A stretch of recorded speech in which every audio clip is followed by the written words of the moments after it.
Hi everybody. Don't know who's actually here yet. Anybody here yet? We've got chat up, so I wonder if my chat box is actually working. And I think there's a bit of a delay between me talking and it going live on YouTube. So, I just wanted to find out from you guys. I'm thinking of, I've been reviewing the racing drones, which is the Storm, this one here particularly. So this is actually a competition, so you can actually win this. So I wanted to find out whether I'm going to be looking at maybe another Storm racing drone, because they've got a new model out now which has a third motor on each side, so it's six, and it looks quite fantastic. They've done some different designs on the front here, so it sort of like protects the camera more as well, and it's meant to be much faster. A new flight controller. So I was thinking of looking something similar to that, because speed racing drones coming very popular in the UK, and I really like to get a club going and get a club going for like Phantom and Inspire users as well, so we can sort of meet up, more than once a month, because summer's coming out now. It'd be nice to meet up as much as we can through the summertime, and what the UK weather's like, it's really crap when it comes winter. Then we're stuck indoors, And also, I'm still resourcing and looking for locations to do some indoor flying and stuff. So I'm speaking to various companies that have massive dome type halls that would be ideal for speed racing in and stuff like that. So during the winter time, we can still get out and race and do stuff. So I'm looking into that as well. So the other thing I was also looking at is whether to buy. Do I go and buy a Phantom 3? I know I would like to get a Phantom 3 myself, because I already own the Phantom to Vision Plus. Now I'm using the Inspire to record everything 4K, and I get some really nice video with 4K basically. So I wanted to have a Phantom 3, and the reason why I want to have a Phantom 3 is the Inspire is superb. Phantom 3 is basically a mini version of the Inspire, but shoved into a Phantom shell. So it has the same sort of Lightbrick technology, and obviously the 4K recording. So I want to have the best of both worlds, because in theory, the Inspire is great for outdoor photography. It handles differently in the air. And I find flying the Inspire around in the air, I find have better control of it. It seems to be more stable in the air and stuff. Where with the Phantom 3, I would use more for like indoor flying. So if you're actually flying indoor into like a small hall, the Phantom 3 would be perfect for, but the Inspire will feel too big for the hall unless it's really big, like a big cathedral or something like that, basically. Um, and also the Phantom 3 would be grand, fantastic doing like wedding type shots and stuff, because it's quite small, then get round. It's not going to be big and heavy. And again, if the Phantom falls out or drops down, it's not going to be such a it's not going to damage things as such, because it's not as big as the Phantom as well. More movability, and again, you can get into much more tighter spaces. So again, if you're really serious into aerial photography, then I suppose you'd have your Inspire one and your the Phantom 3. You're carrying both in a one of those the GoPro cases where you can actually have both in the same case and carry that with you all the time. And I'm finding a lot of things now when I go out and fly and think, oh, that would be great if I had the Phantom 3 flying with. So I'm toying the idea of whether to go for the Phantom 3. And also, I've also been looking at the new Solo smart drone, which basically, well, the guy who's behind it, he was an ex DJI employee, so he's taken quite a lot of the sort of DJI sort of style and ideas. I'm trying to see lots of interviews about him.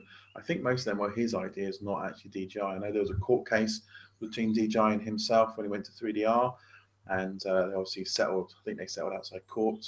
So I don't know if that's because on the designs. But again, if you look at the 3DR Solo, it's basically like a Phantom, a bit more stretched. And then what they basically do is has all the features that Phantom has basically, but obviously they've gone one step further by speaking to GoPro and saying, look, can we integrate the GoPro more, so we have more control over the GoPro camera through our app, which is great, because with the Phantom 2s, when you had the GoPro underneath, you didn't have a lot of control on that, or a lot of control through the app.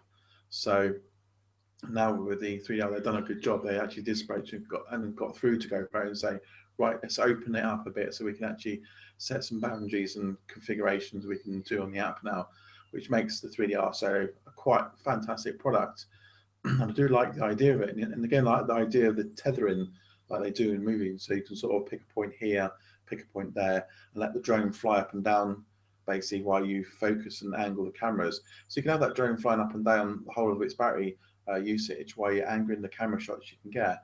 And obviously, reading more about it, going more into the Solo, there's a lot more things you can do. You can record the positions of the cameras and have them as set sort of parameters. So when you go out to a site, you can set the parameters up, click on the little preset, bang, and it'll do the whole flying bit for you. It has an onboard computer, which is a Linux computer onboard the Solo itself, and one onboard the flight control, so the controller as well.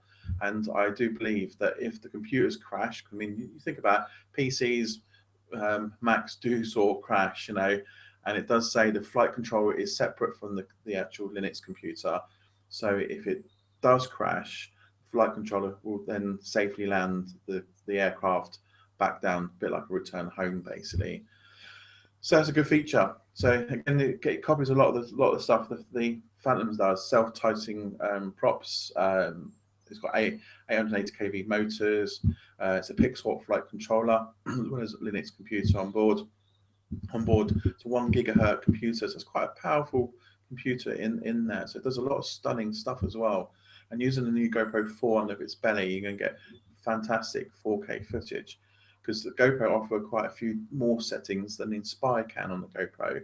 Because I mean, from what I'm seeing, like Devon Graham, Supertramp, basically, he's really into films. I don't know if you've actually seen his YouTube channel, but I'll put it in the comments below when this is finished. And he actually uses now. I mean, he used to use hexacopters to do his aerial shots. Now he's actually using a DJI Inspire, and he actually says the DJI Inspire 4K camera is much better than the GoPro 4 Hero. So that's actually saying something. And I sort of agree with him, because I have two GoPro 4 cameras. Got this one, and I also got this one with a different type lens on it, and you can change these lenses to get different type shots. But I do find the 4K on the Inspire is pretty good than the GoPros themselves. But again, with the 3R Solo, having a GoPro on the bottom is pretty stunning, because there's a few extra settings in 4K, or dropping the speed down allows you to bring the frame rate up higher, where you can't do so much as that sort of shots on the Inspire. So there's a lot more settings this can do than Inspire can't. But that's a great feature to have, because everyone has a GoPro. Well, most people that use quads or series of quads have a GoPro anyway. So it's nothing additional you can sort of like have to buy extra. Smart battery, again, it's taken smart battery technology as well. And there's lots of different features. It's sort of imported over from the Phantom side. But DJI has announced that they are quite behind. I mean, in theory, you look at all they've done is to bring out a new model, new Phantom. But everyone's been asking for a Phantom 3 for ages, and all they've done is literally take the Inspire and put it into a smaller case and call it Phantom 3. So they haven't done anything fantastic with it. They may have upgraded the motors and the EC controllers, give it a new flight controller with the lightweight stuff, so Lightbridge stuff. So it's not really what I say.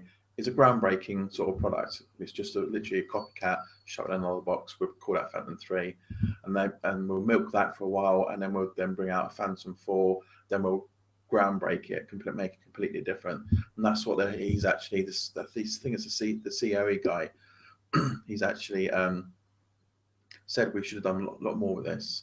If any of you guys watching and you can't hear me properly, please let me know, because I can adjust the microphone. I'm not sure whether you guys can hear me correctly or not. So if you do, just chat and comment. I can see your chats, so I can answer any questions you have as well while we're going through the video.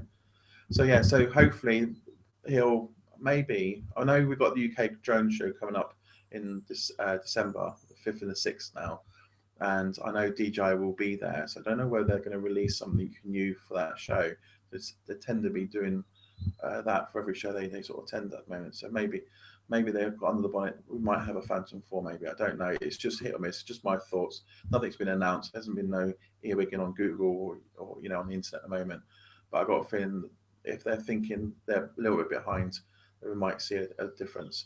But in theory, I see the Solo as a Phantom 4, basically, you know, because it's so much more superior, and it's a great shape, and it's got a lot of nice features. So I was thinking of maybe the 3DR Solo, or maybe the one to go for. And then obviously I've been looking at the Speed Racer drone, which is again from Helipower, where I basically brought this one from. And I said it's got the six three motors either side, and it comes with the mini CC3D flight controller, customized settings. It's got Walker RX701 receiver, but they've made the controller smaller because I'm in here. If you look inside here, it's reasonably large, you know, but they've actually made it smaller, so it's more lightweight. So they're taking more weight off of this, which helps because the more you take weight off of this, the more flight time you get. Because if really still only has like 5 minutes tops flight time on the battery, I suppose anyway a race doesn't last any more than 5 minutes, so it's good for one per race. But making more lightweight, because racing is all about lightweight, being the fastest and get around that track quickly. So and they've changed the frame. So at the back they've extended the frame along here. They've narrowed it down a bit as well. Same here. So the battery now sits in the middle now, and not just at the ends. So they've put a larger battery on it because all this in the middle is all shoved up. They've also stuck in the middle of this on the new one. They've stuck like it's a bit like some sort of wall, so that if it does get hit or hard here, it stops the battery shunting through and damaging all the bits behind. So it's quite. And then change antennae. They've got now. It's got two coming up either side. This is now moved to the bottom. Okay, to the bottom, and they've changed this to one as cloverleaf, which sits at the back, basically at the back here. 6-inch props, obviously 3 motors. So it's quite a lot of change I've done on this. So that's what I was thinking about. I'm not sure about the Lily drone. I don't know if you guys seen the Lily drone. It's very much like, you know, you throw up in the air and it hovers and takes off. And I was watching Simon Newton's channel the other day when he's talking about the Lily drone. And I agree with him as well. If you've got a Lily drone, it's thrown up in the air and it's going to start following it. It has a maximum of 50 feet height. It'll fly as high as 50 feet, no more. It's designed to stay low to follow you, basically. It's not a drone you can fly around and do aerial shots. It's more to follow you, capturing what you do. So if you're doing biking, hiking and all that sort of stuff, it's going to follow you. It's got 50 feet maximum height. And again, as like Simon said, if you're out running, or you're actually on your bike going down a hill and not realizing what's around you, like trees and stuff, the Lily drone will just collision straight into a tree. So if you go into a sort of tight closure on a track and going around, not sort of knowing what's ahead of you before you take off or allow it to take off, it's going to hit a tree. It's going to collide into a tree. Or if you're actually around the streets, it's not going to know about buildings nearby and stuff, you know. So you've got to really, with the Lily drones, you've got to really prepare where you're going to be traveling to and what's going to be coming up ahead, you know, buildings, trees, any obstacles, overhead wires, things like that, because it hasn't got no avoid obsolescence system to sort of work out, oh, I'm going to hit a tree in a minute, so I'll move out of the way. It doesn't. So it's very much, I think a lot of it, when this does go, it sells, because I know they're launching it very soon. I think there are going to be a lot of people crashing them. So like the Phantom. The Phantom was launched, I think it's the Phantom Vision Plus, the version 3. I think they sold something like 1 million of them around Christmas time, and half of those actually crashed and burned. You know, got that. You know, people replacing them. And I've got a feeling the Lily drone is going to be the same. They're going to fly them up in the air. They're going to be doing all this different type of stunts. And next minute, they're going to be, you know, crashing and burning. You know, going to crash it. But I also noticed the Lily drone is sealed, so it's watertight and waterproof. It's not designed to go underwater. It's designed to throw it on water and then take off. So it's a sealed unit. So the battery inside is sealed in. So when you break that seal, that it's no longer waterproof. And it's I think it's an hour's charging. So it's a 20-minute flight time and then an hour's worth charging. But so you can't get extra batteries because it's sealed into the unit. You can't change it. Makes it more awkward. So is it something you guys like? So I'm going to hold off from that a bit as well. And trying to think about other drones. I mean, most other drones are not really sort of like the shape and stuff. Someone mentioned a drone that's going to be very much sort of Phantom 3, sort of like, maybe going to be better than the Phantom 3. But I looked at it and style, most of them in sort of taking the Phantom sort of style, but still carrying out a 1080p camera. But we're in 4K recording now. People want to record at 4K. And if people don't want to record at 4K, they can record at 1080p, but much higher frame rates, which makes it brilliant. So I noticed when you're recording 4K camera, if you pan too fast round, and then you play it back, it's very blurred. So you've got to make sure when you're panning at 4K, you pan very slowly like this, and then when you play it back, it's a nice clear pan. But when you do something like really quick like that, it comes a bit blurry. So you have to then sort of slow it down, or maybe with Inspire you might have to change it from 4K to 2.K. Then you get the frame rate higher. Then it comes a bit more when you fast, a bit more better panning around. You guys actually talking because I can't see anybody chatting. Oh, here we go. Sorry, I'm in the wrong screen because I've got one live screen here. I've got the YouTube screen here. So the chats work on this side here. So hi, Steve. Tell us what you know about Solo. Oh, just covered that. Did you hear it? I don't know if you caught that because I can redo it again if you want. Thanks. A good point. You would have to be moving in a very open area in order to not crash. Yeah. You've got to make sure it's an open area with the Lily drone. Lily drone has actually been hit by a storm. It's like everywhere. It's on Facebook. It's on, it's all over the place. People talk about it. It is a quite nice product, but it's got its limitations. Maybe I know with the, I don't know if you got it with me, with the GoPros, they come with a case. You put it in there, and they got like a still door shut, and it's got like a clamp on it. Maybe have that on the Lily drone for the battery to come out, so it still keeps the seal. That would be a good idea because those do have, and they're now quite watertight. That might be a really good idea. Hi, is it Isley? I don't know how you pronounce that. Yeah, the Solo is a sort of Phantom 3 Solo, very sort of shall I or shan't I sort of type thing. Um, it's quite annoying actually because I'm watching myself here and it's live, and when I'm seeing YouTube, it's actually catching up.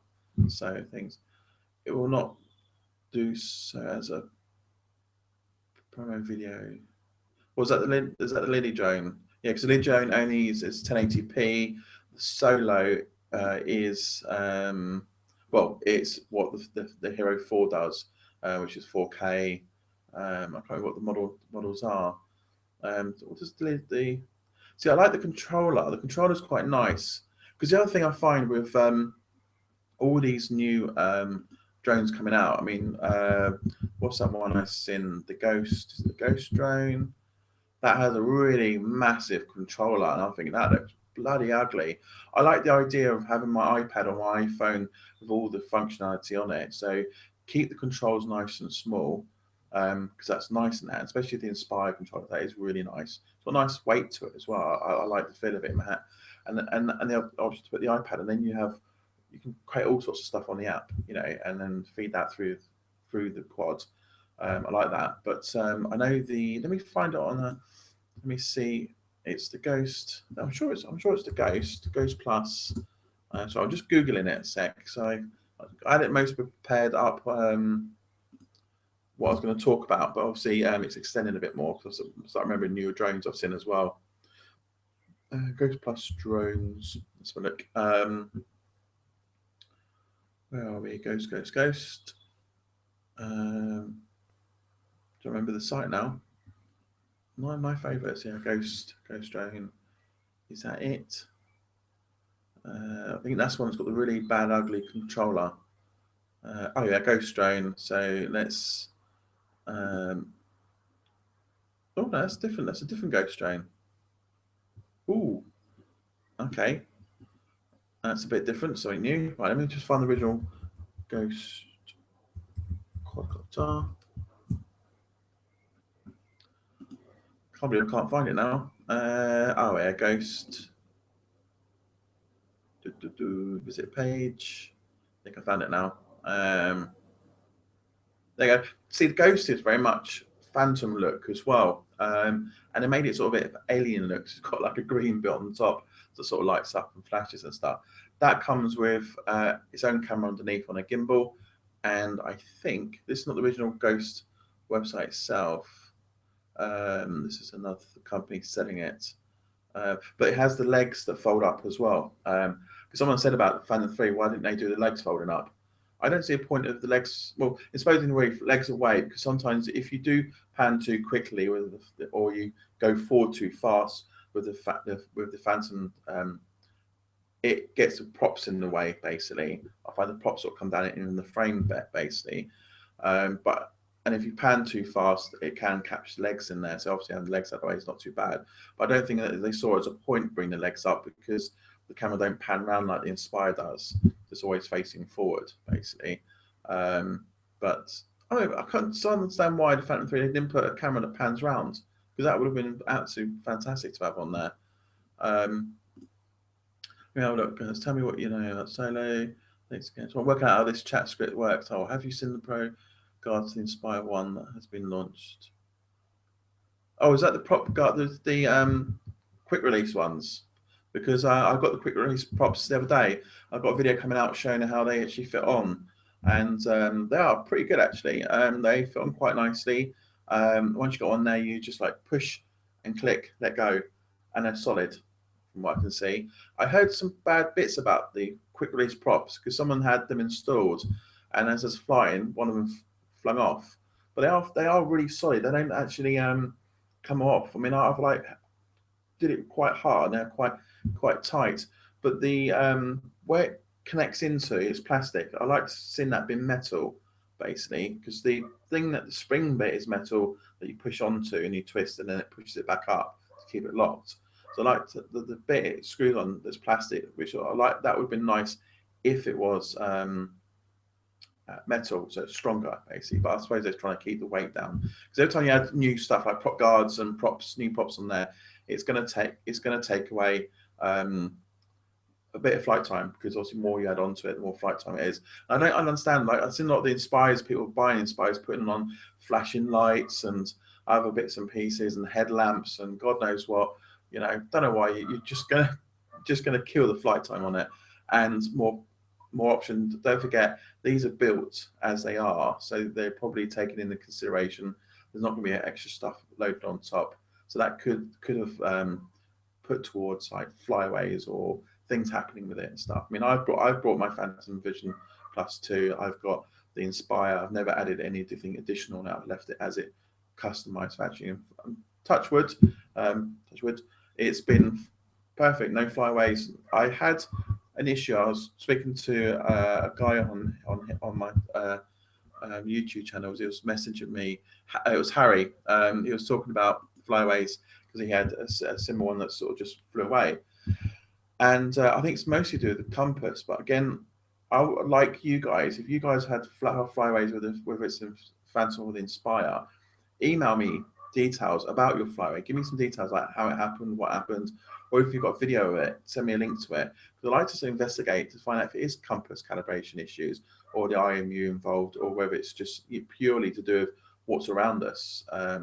So when you do send me an email in, describe where you are and what's around you, because I tend to sort of check things. I mean, like for instance, the Phantom Vision, if you can't take off on a car roof because it messes the GPS up, so you have to sort of get on the ground away from car areas. So it is sort of like there's like lots of metal bits and pieces.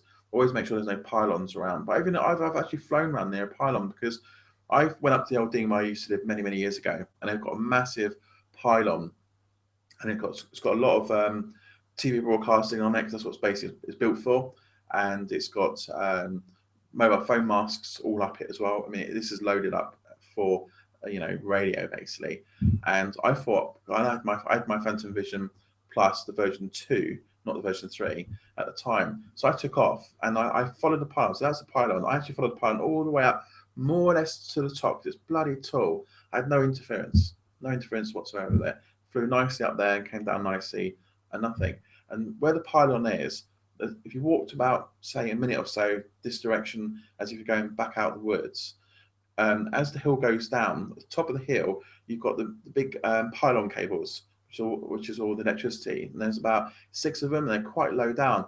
I actually flew my Phantom right underneath them as I was going downhill, because I came down the pylons. As I come into landing here, I walked with it and flew it all the way down the bottom of the hill under the pylon cables, and I had no interference, not even a jigger to sort of like think I'm going to wander off now. It was pucker. It worked, worked really well. So it needs a bit more investigation rather than just go ahead and say it's this, it's that, and so forth. I tend to, and I've done it with both the Phantom and Inspire. Is every time I go out and do some flying, the first thing I do is calibrate the compass. The IMU I don't touch. If I've had a crash, then I'll recalibrate the IMU whether it needs it or not. I just do it as a best practice. And DJI had an issue with some of the Inspires, because I saw a video of a guy just got his Inspire, he unpacked it, did an unboxing, and he did his first flight. He hovered it up in the air. Next minute later, he shot that way. He had no control over it, and it crashed, and he ended up breaking it. And investigating it a bit, DJI said, "Oh, that's to do with the IMU." Because you think about it, you buy your Phantom Inspire, it comes from a warehouse somewhere, and you can't trust the post guy or Royal Mail or whoever delivers it. They chuck the boxes back and forwards in and out of the vans. We all seen it. We've seen it. We even hear people that used to work for caravans, what they do is chuck it about, basically. So that's going to screw up the IMU and on the gyro and stuff with it. So DJI was quite on spot saying, what you want to do is when you first thing you do is just recalibrate IMU before you take the first flight, and that stops it. And that obviously did stop those issues. So that's now I think about that now, and I think right now, every time I buy a new quad, first thing I'm going to do is I'm going to recheck the IMU, calibrate it, whether it needs it or not, and then do compass calibrations, right? So when I go to site and fly, I don't tackle the IMU in anymore unless I have crashed it, or I've left it upside down and thrown it about, which I don't, but then I would tackle that. But when I go out to sites and do a flight location, I always calibrate compass before flying. So I power it up, compass calibration, then I give about a minute or so before I take off to make sure it picks up home position and stuff, and then away it goes. So I hover it up to about 10 feet or so in the air, and I just fly it around a little bit to make sure it responds to controls and stuff, make sure it's fully responsive, and then I go up and fly quite high with it and fly around. And that's what I best practice. And I was at, so far that's been great. And then I was doing a building site. They're building a new Waitrose up in Bagshot in Surrey. And I've been sort of filming around that as the build sort of slowly progresses to be completed. And I took off because you've got a mini roundabout and there's not much land to sort of take off from. So I've parked up on the curb and I've taken off from the path. So there's like a fence next to me. And this is the Inspire. And I calibrated the compass and it showed it all calibrated fine. I took off, and as it got up in front of me and quite high up, it was behaving okay. I thought, okay, that sounds all right. I'll take a bit further. And as I took a bit further, it started getting a bit wobbly, started wanting to wander a little bit. I thought, no. It's wandering if there's no GPS on, but the GPS was on. It had lots of satellite connections. It was wandering a bit, and it just felt not right. So I brought it back down, landed it, and then I've got kind of compass calibration error as it's coming down and lands. So then I powered it off, powered it back on again, and then compass calibrated again, and then waited about a minute or so and took off, and that was perfect, flew perfectly, absolutely perfectly right. I did a complete pan round, took photographs. I was up there for about 15 minutes of the whole battery length anyway, and it came back down. It was perfectly all right. So I took that more or less to do with the compass. So things are pointing in that direction, but it's the compass issues. Q500 has nothing on the Inspire. Steve, you must know that. Q500, been looking at the Q500. I've seen that. I've seen quite a few videos on the Q500, and not sure, because I was watching the shows they were doing where they had the Q500 there, and they introduced the Q500 Plus with a 4K camera. So they didn't do anything with the Q500 itself. They just decided to put an upgraded camera base underneath.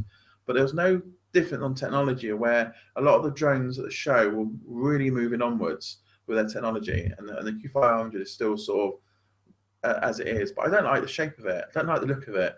So the way I look at the drones, they've got to look nice to fly with. I like the shape of the Inspire, I like the shape of the Phantom, and this ain't too bad shape basically. I like things tidy. I don't like things cables hanging out and looking horrible. It's got to be a nice shape. But the Q500, it just reminds me. Don't quote me on this. I mean, everyone has a different taste on what they see, but I find it just looks too toyish. It sounds like it's a good drone, and it does fly quite well. Because I've seen Demon Seed. He's got one, and he flies it around and stuff. And I like the follow me features on some of the drones he does as well. That's quite a good feature. So I'm not sure about the Q500 where we wanted to get that, because I like the look of stuff. So we'll have to have a look. I want all the pilots to be aware of this. So what we're talking about, beware of what pilots beware of what. Q500s, not on the Inspire. See, in the Q500s and the Inspire, looking at and specking it, I think the Inspire is the best one out of them. I do like my Inspire quite a lot. It's a lot. I see a lot of flying drone is confident building, because I've taught quite a few people to fly their Phantoms, and they're very much like, "Can you fly it for me?" And I'm like, "Oh, no, I'm here to teach you to fly," and it's a confident building thing. And I had this one particular lady who's a subscriber, Cornelia. So if you're watching Cornelia, hiya. It was more confidence. She said to me, "Can you fly?" So now I'm going to teach you. So when I teach with a fly, I don't take the controls on. I'll teach them the basics of charging the battery, normal general checks, how to upgrade your firmware, how to check your firmware, and they'll see if you've got the right version app. I'll teach those sort of basics.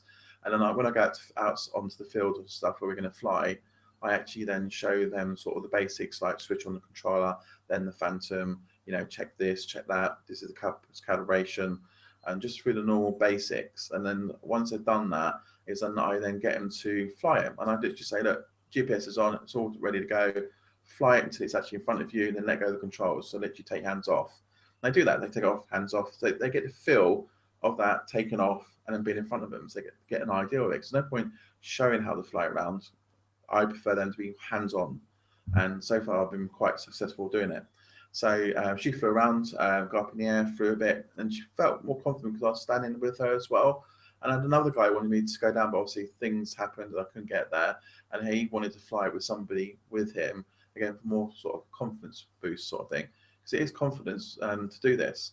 I find every time I buy a new drone, even if I buy another Phantom to break my last one, for instance, I still have to have trust in flying it, making sure it is going to fly around, it's going to do anything weird and stuff. Because a lot of these videos you see on YouTube, flyaways and accidents, it does stick in the back of your mind, and it starts making you feel, shouldn't I?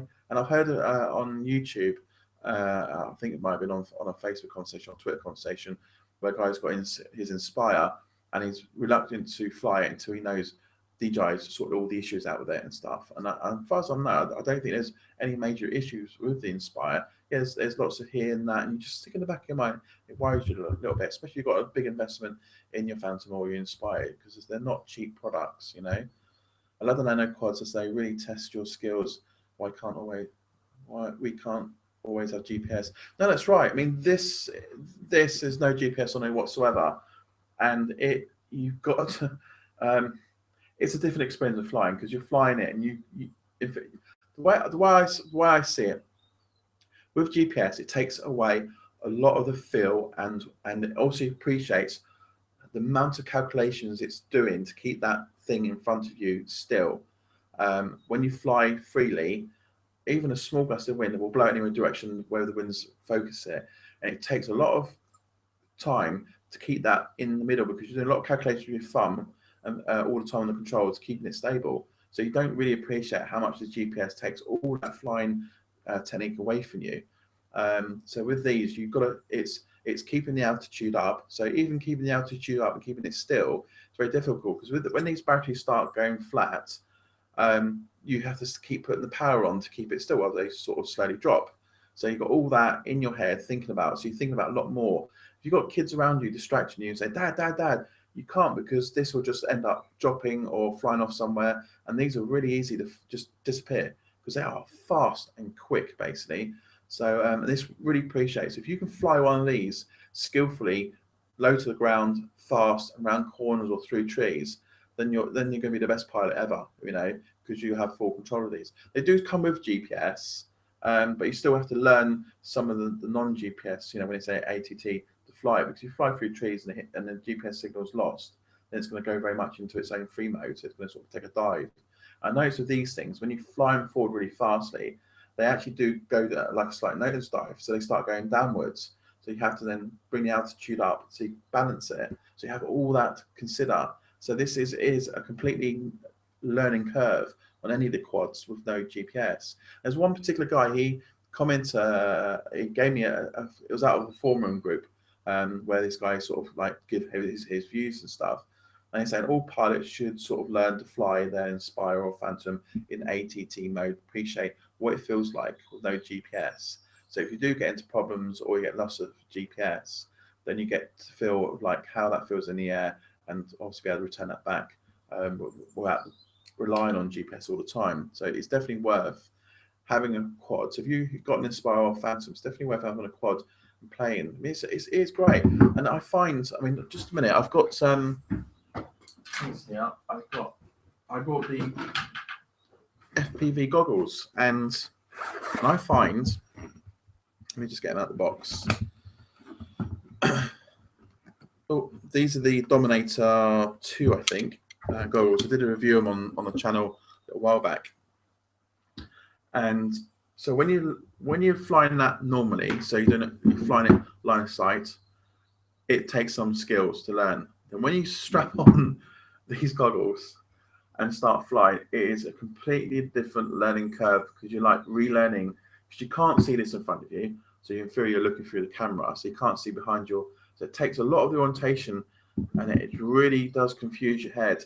And I tend to find myself like goggles up here, take off, put the goggles on, and fly a little bit, and then I'm constantly taking on and off like this, trying to work out where it is, because it is a completely different flying experience.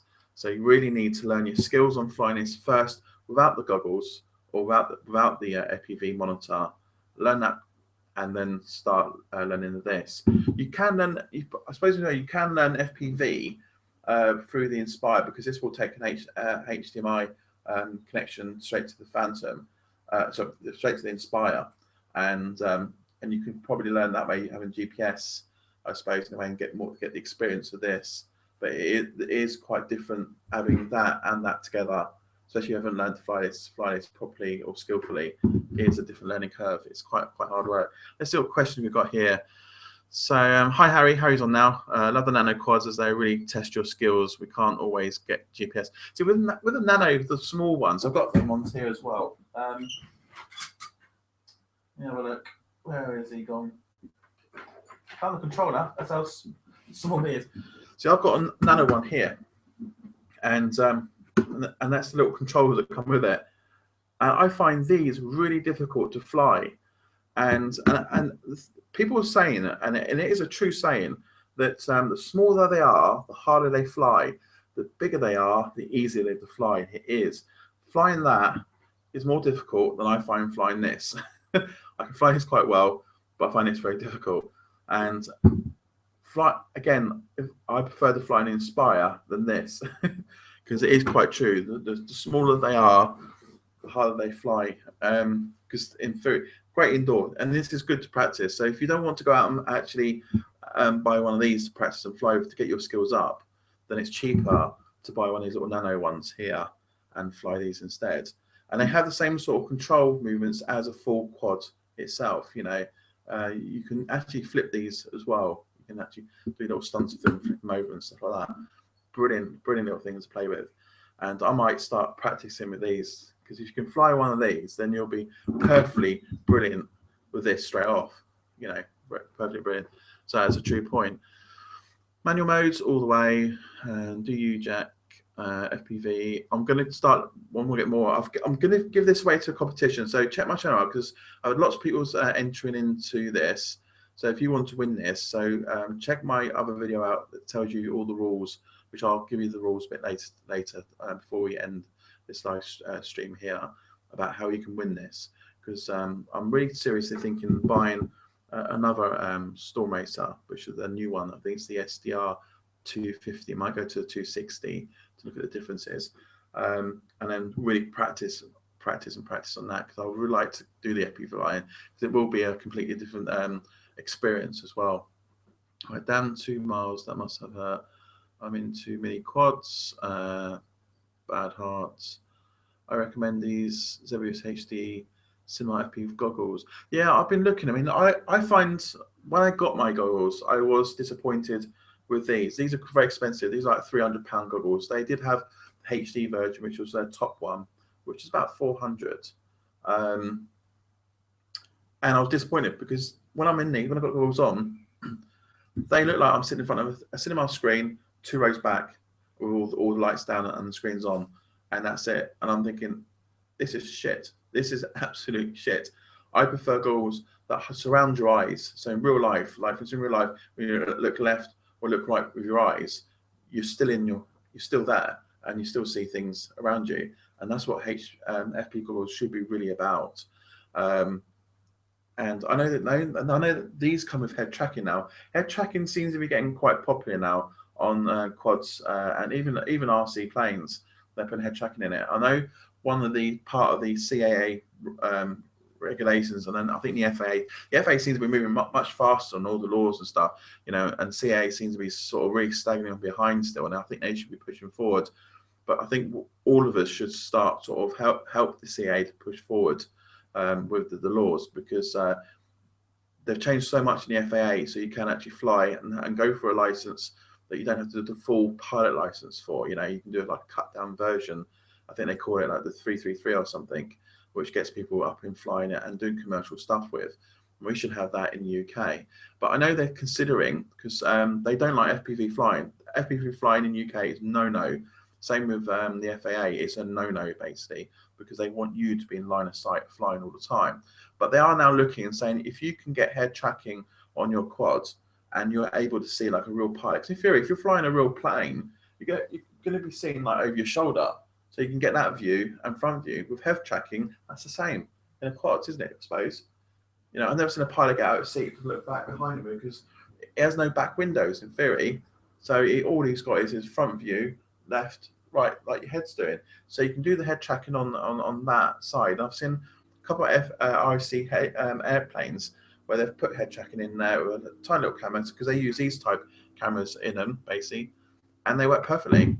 And the FAA say if you can fly safely with it and prove head tracking, they might actually allow you to fly FPV that way, which is obviously a step forward. But everything's taking too slow. By the time they move forward, I'm going to be in my Zimmer frame going around. Oh God, you know. So all right, let's have a look. Qbot or Hudson X4 are great for learning. Wouldn't mind winning the 250 racer.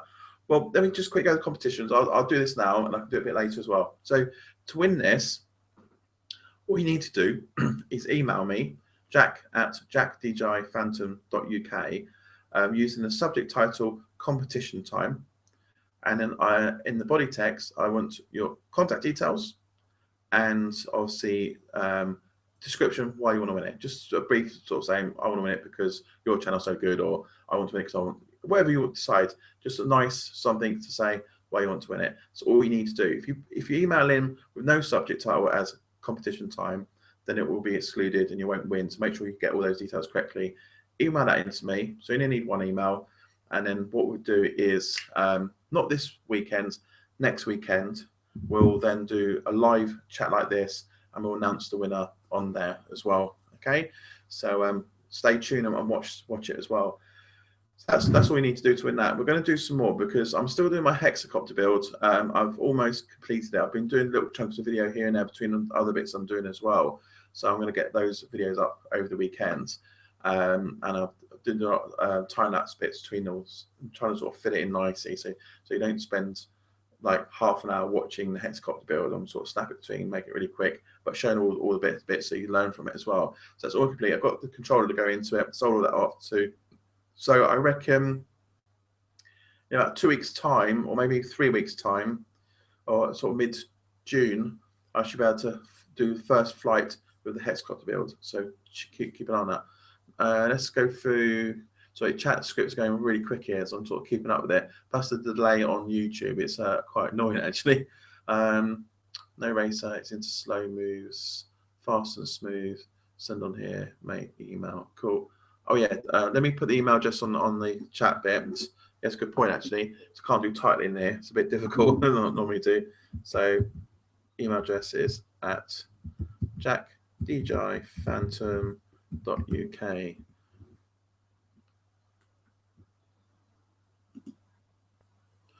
All right, it won't let me send it because I'm gonna have to do it like at. Oh, this is a twat. Okay, move it here. It's not letting me send it because it's saying contains links. Well, I want to contain links and send them to people on there. Let me try and do. Oh, that's no. I can't do it. I'm gonna have to. If you go on to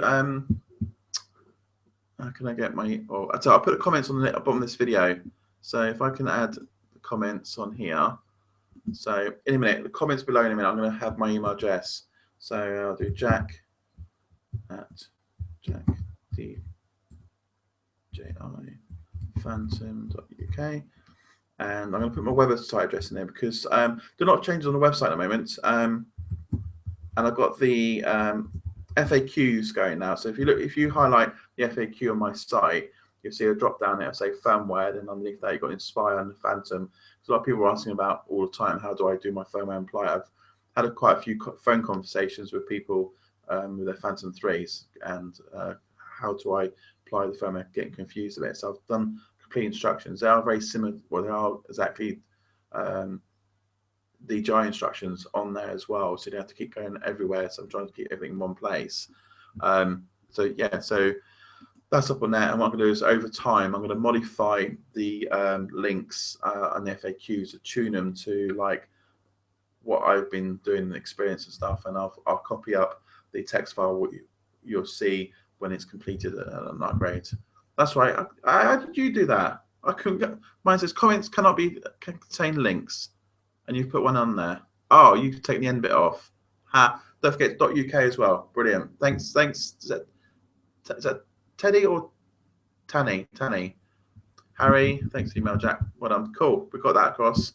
So it's quite a good live session. Right, what questions else you got, guys? Any other topics we can talk about?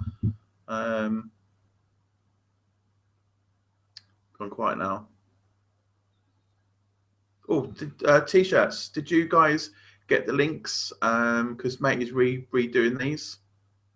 And they're pretty good, actually, quite snazzy. I like this, quite colourful t-shirt.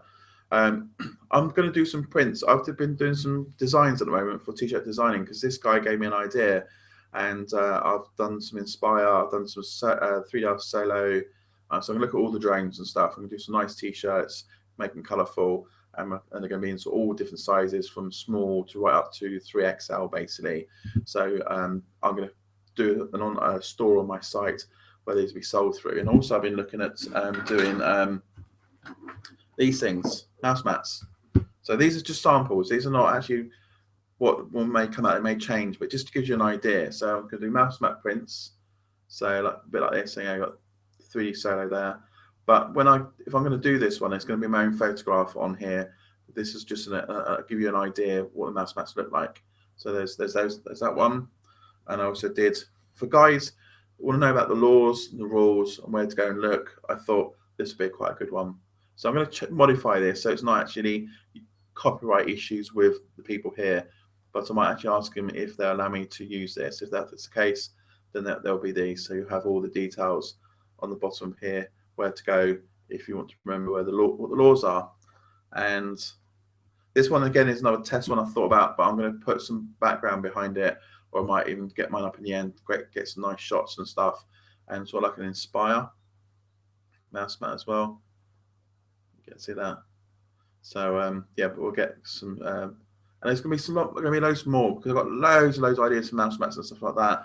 So if you want to have mouse mats, I'll have them on the site and look at like hoodies, caps, like nice sort of bracelet things. So this one here, this isn't an idea I've seen. I don't know if you guys can see it, but on there it's engraved. Like this one's Help for Heroes.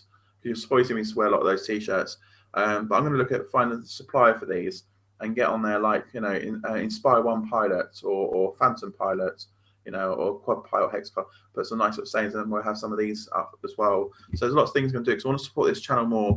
I know a couple of guys out there, thanks very much. You donated to the channel, brilliant. Money's well worth. I'm putting back in. It helps with the hosting cost.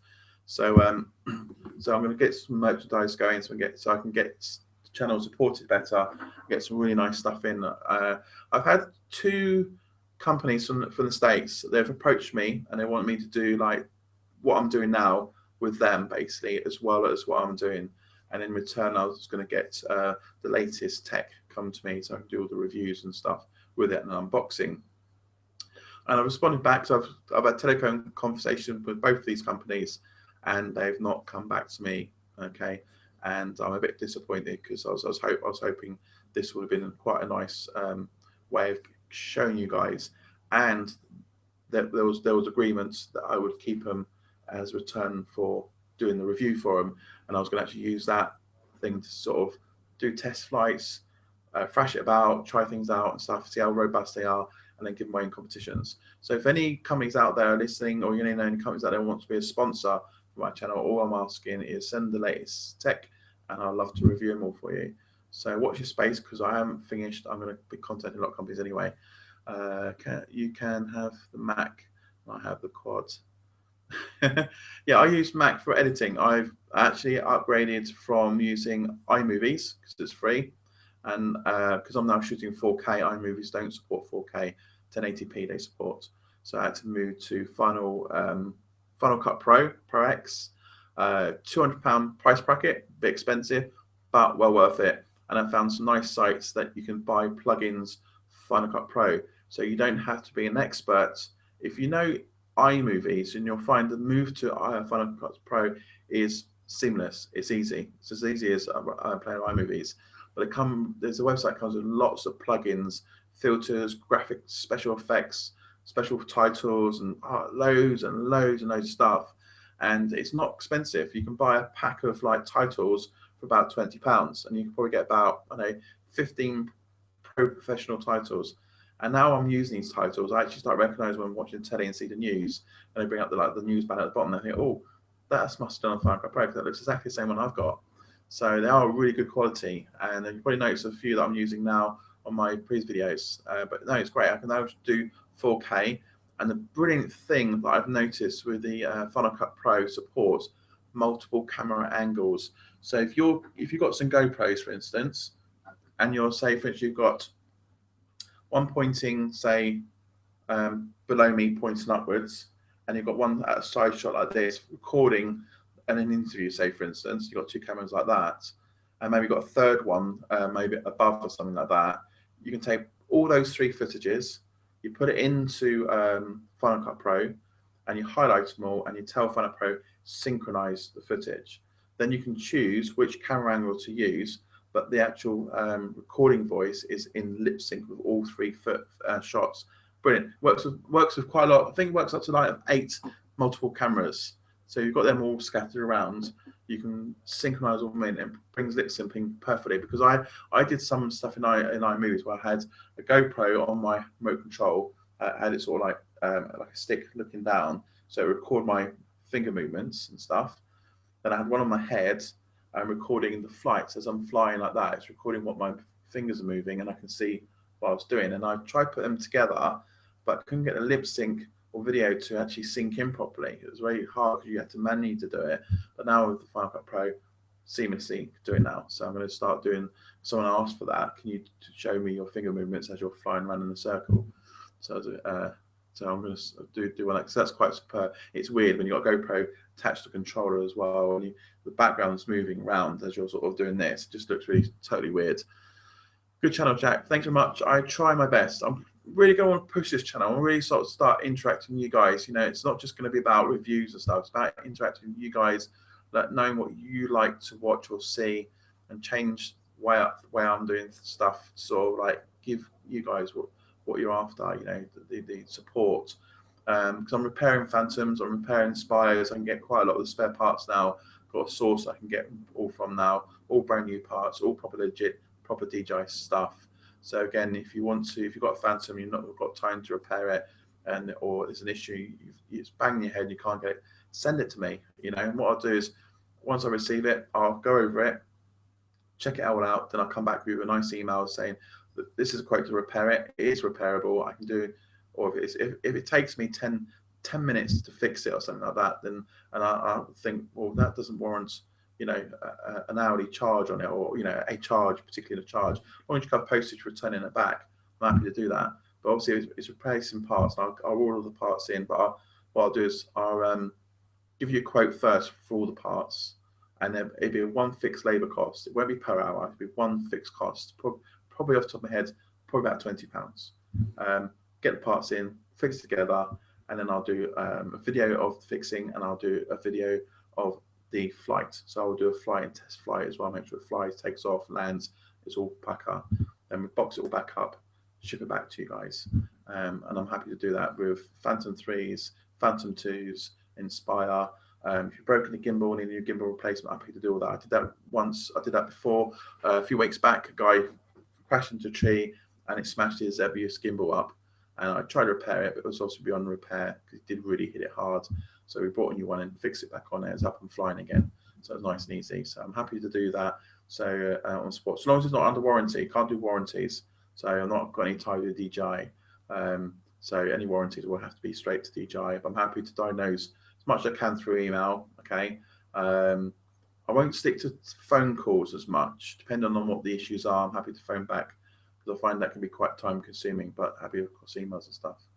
Nice flight, sounds good. Jack's not fancy doing a night flight live on YouTube. Well, if I had something smaller that wasn't the Inspire costing 2,300 quid, I'd probably attempt a night flying.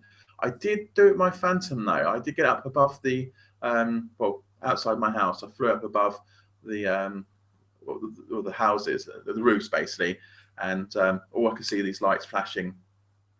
And I flew it forward, and I did get confused which direction it was pointing in. I'm like, oh shit, I'm going to lose it now. But I managed to get back down, so it was quite risky. But I might have to mount some sort of night camera or something like that on it, or adjust the camera or something like that. Because I know the Inspire, you can adjust the iOS speed, so you could probably give it some sort of night vision on it, so you can still see through the app. Don't know. I might risk it. Don't quote me on that because it's against the law, against the CAA to fly at night. All right, but we'll see. Right. Had one likely that by drawback. I just got confirmation that my Apple Watch is coming tomorrow. Oh, Apple Watch! You're getting an Apple Watch. Let me know. Tell me what it's like, because I was thinking of getting an Apple Watch. I'm going to upgrade my iPhone to iPhone 6. I tend to use my iPad a lot now for my Inspire.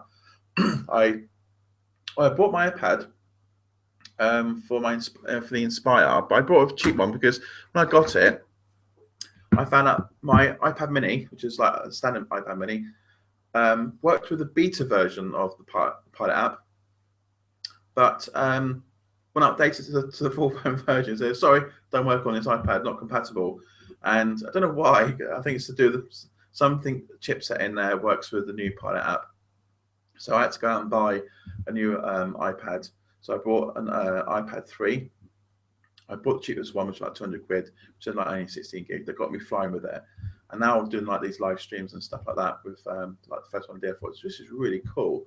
So I want to, well, I didn't want to tether my phone because it means using a phone signal, bouncing it onto the iPad to work. You know, and there's lots of complicated bits. I thought the whole thing is we'll get a new iPad, which is this one here.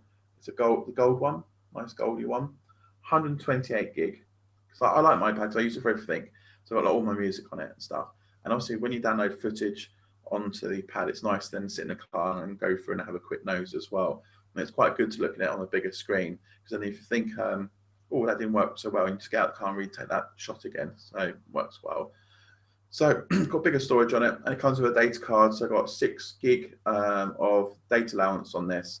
So what we're going to do here, the weather's been crap, and it's sort of slightly getting better now.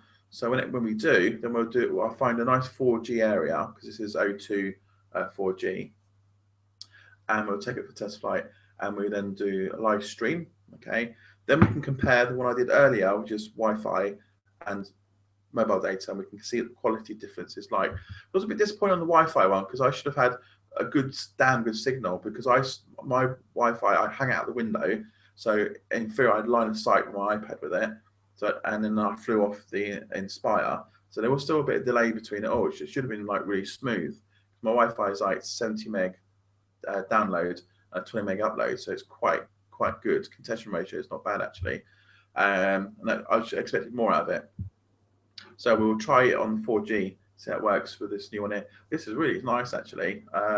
Lots of storage space, so I'm chuffed with that. So that's my new iPad, and it handles the app really well. And obviously now I can store the videos from the Inspire. Don't like the Director. That's quite a shit product, DJI, but obviously it's just an extra. They may build on that with the new as we're going forward with the new pilot stuff. The S1, so look, I one like this. Okay, DJI E300 F50 frame wheel super combo. Is this a good buy? The F550. Oh, is that the I don't know, the motors, the DJI motors, they're quite expensive. Because I got the 550 frame, and I've just bought normal standard motors off eBay. I found the cheapest one on there. I think it was like 60 quid. I've got a set of 6. And I also got the ESCs with them as well. And I find that the E300s and DJIs quite expensive. I know they come with a pack form, but I think my ones that I've got are going to be as good. So I'll find out, because I'm thinking of building another one with some of the DJI stuff as well to see if they're actually any good. So it's a matter of like trial and error, but they are expensive motors, but they may be good, because I think they're sort of similar to ones that the Inspire has, I think. But it depends how much money you got to burn. So I find a lot of the DJIs out, because it's branded, a bit like the iPad is. You can pay through the nose for some good quality stuff. So it could, I mean, so far the DJI stuff has been really good quality, especially the Inspire is damn good quality. So that will have to test out. So I'm going to do a bit more. We'll do some more quad building. So I fancy building quite a few quads, like Hex, as well as normal quads as well, and sell them as well. I fancy sending them through my channel too. So if anybody wants to have one built and sold, I'll do that. So I'm just organising my garage out a bit more, get a bit more space in there, so I can start like repairing and building as well. So we will try all the stuff out. So I like to try all the DJI products out as well. So they're gradually getting around to it all, but it's money at the end of the day, getting saving towards it all. DJI 305 frame wheel race combo, it's a really good buy. I bought the 550 frame, then I brought the landing legs, additional ones which fold away. So I'm going to add them onto my one a bit later. I was thinking about the E354 with GPS. Oh, one sec. Let me have a look. Some of these tend to, there's lots and lots of products about on. Let me have a look at that. Oh, here we go. Build Drone. Let's have a look.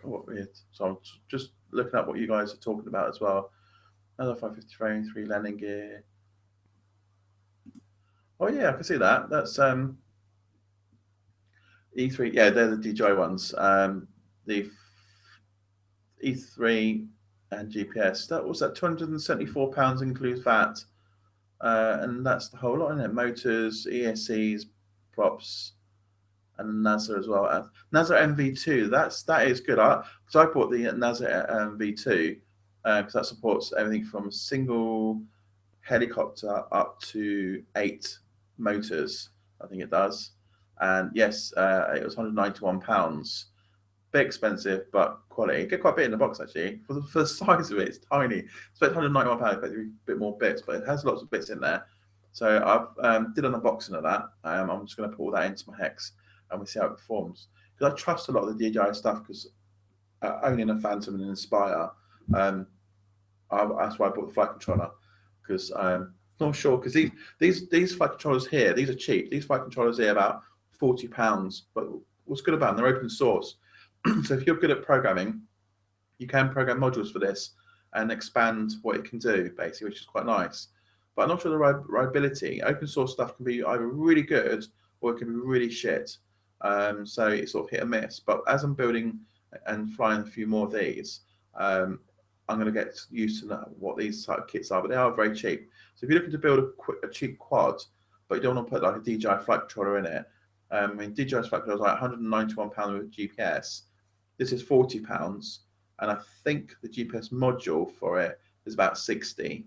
So you can see there's a slight difference, but I'm not sure how that would be. Their GPS version of that one won't have restrictions of no-fly zones, so you could get away flying around no-fly zone areas. Hi Jack 10, watching now. Whoop. Yeah, we're getting there. I should have actually announced this a few days, giving lots of people time to. But I was anxious to do a live stream, see how it would go, and sort of what questions get answered and stuff. That includes GPS. Yeah, because the £191, yeah, will include GPS. So I bought it as a separate box on its own. But that includes GPS. Yeah, cost is built 1,495. What's that 1,495? What's that build for? Send me a link. Send me a link. You're interested to look. Models in Scotland as the IF4.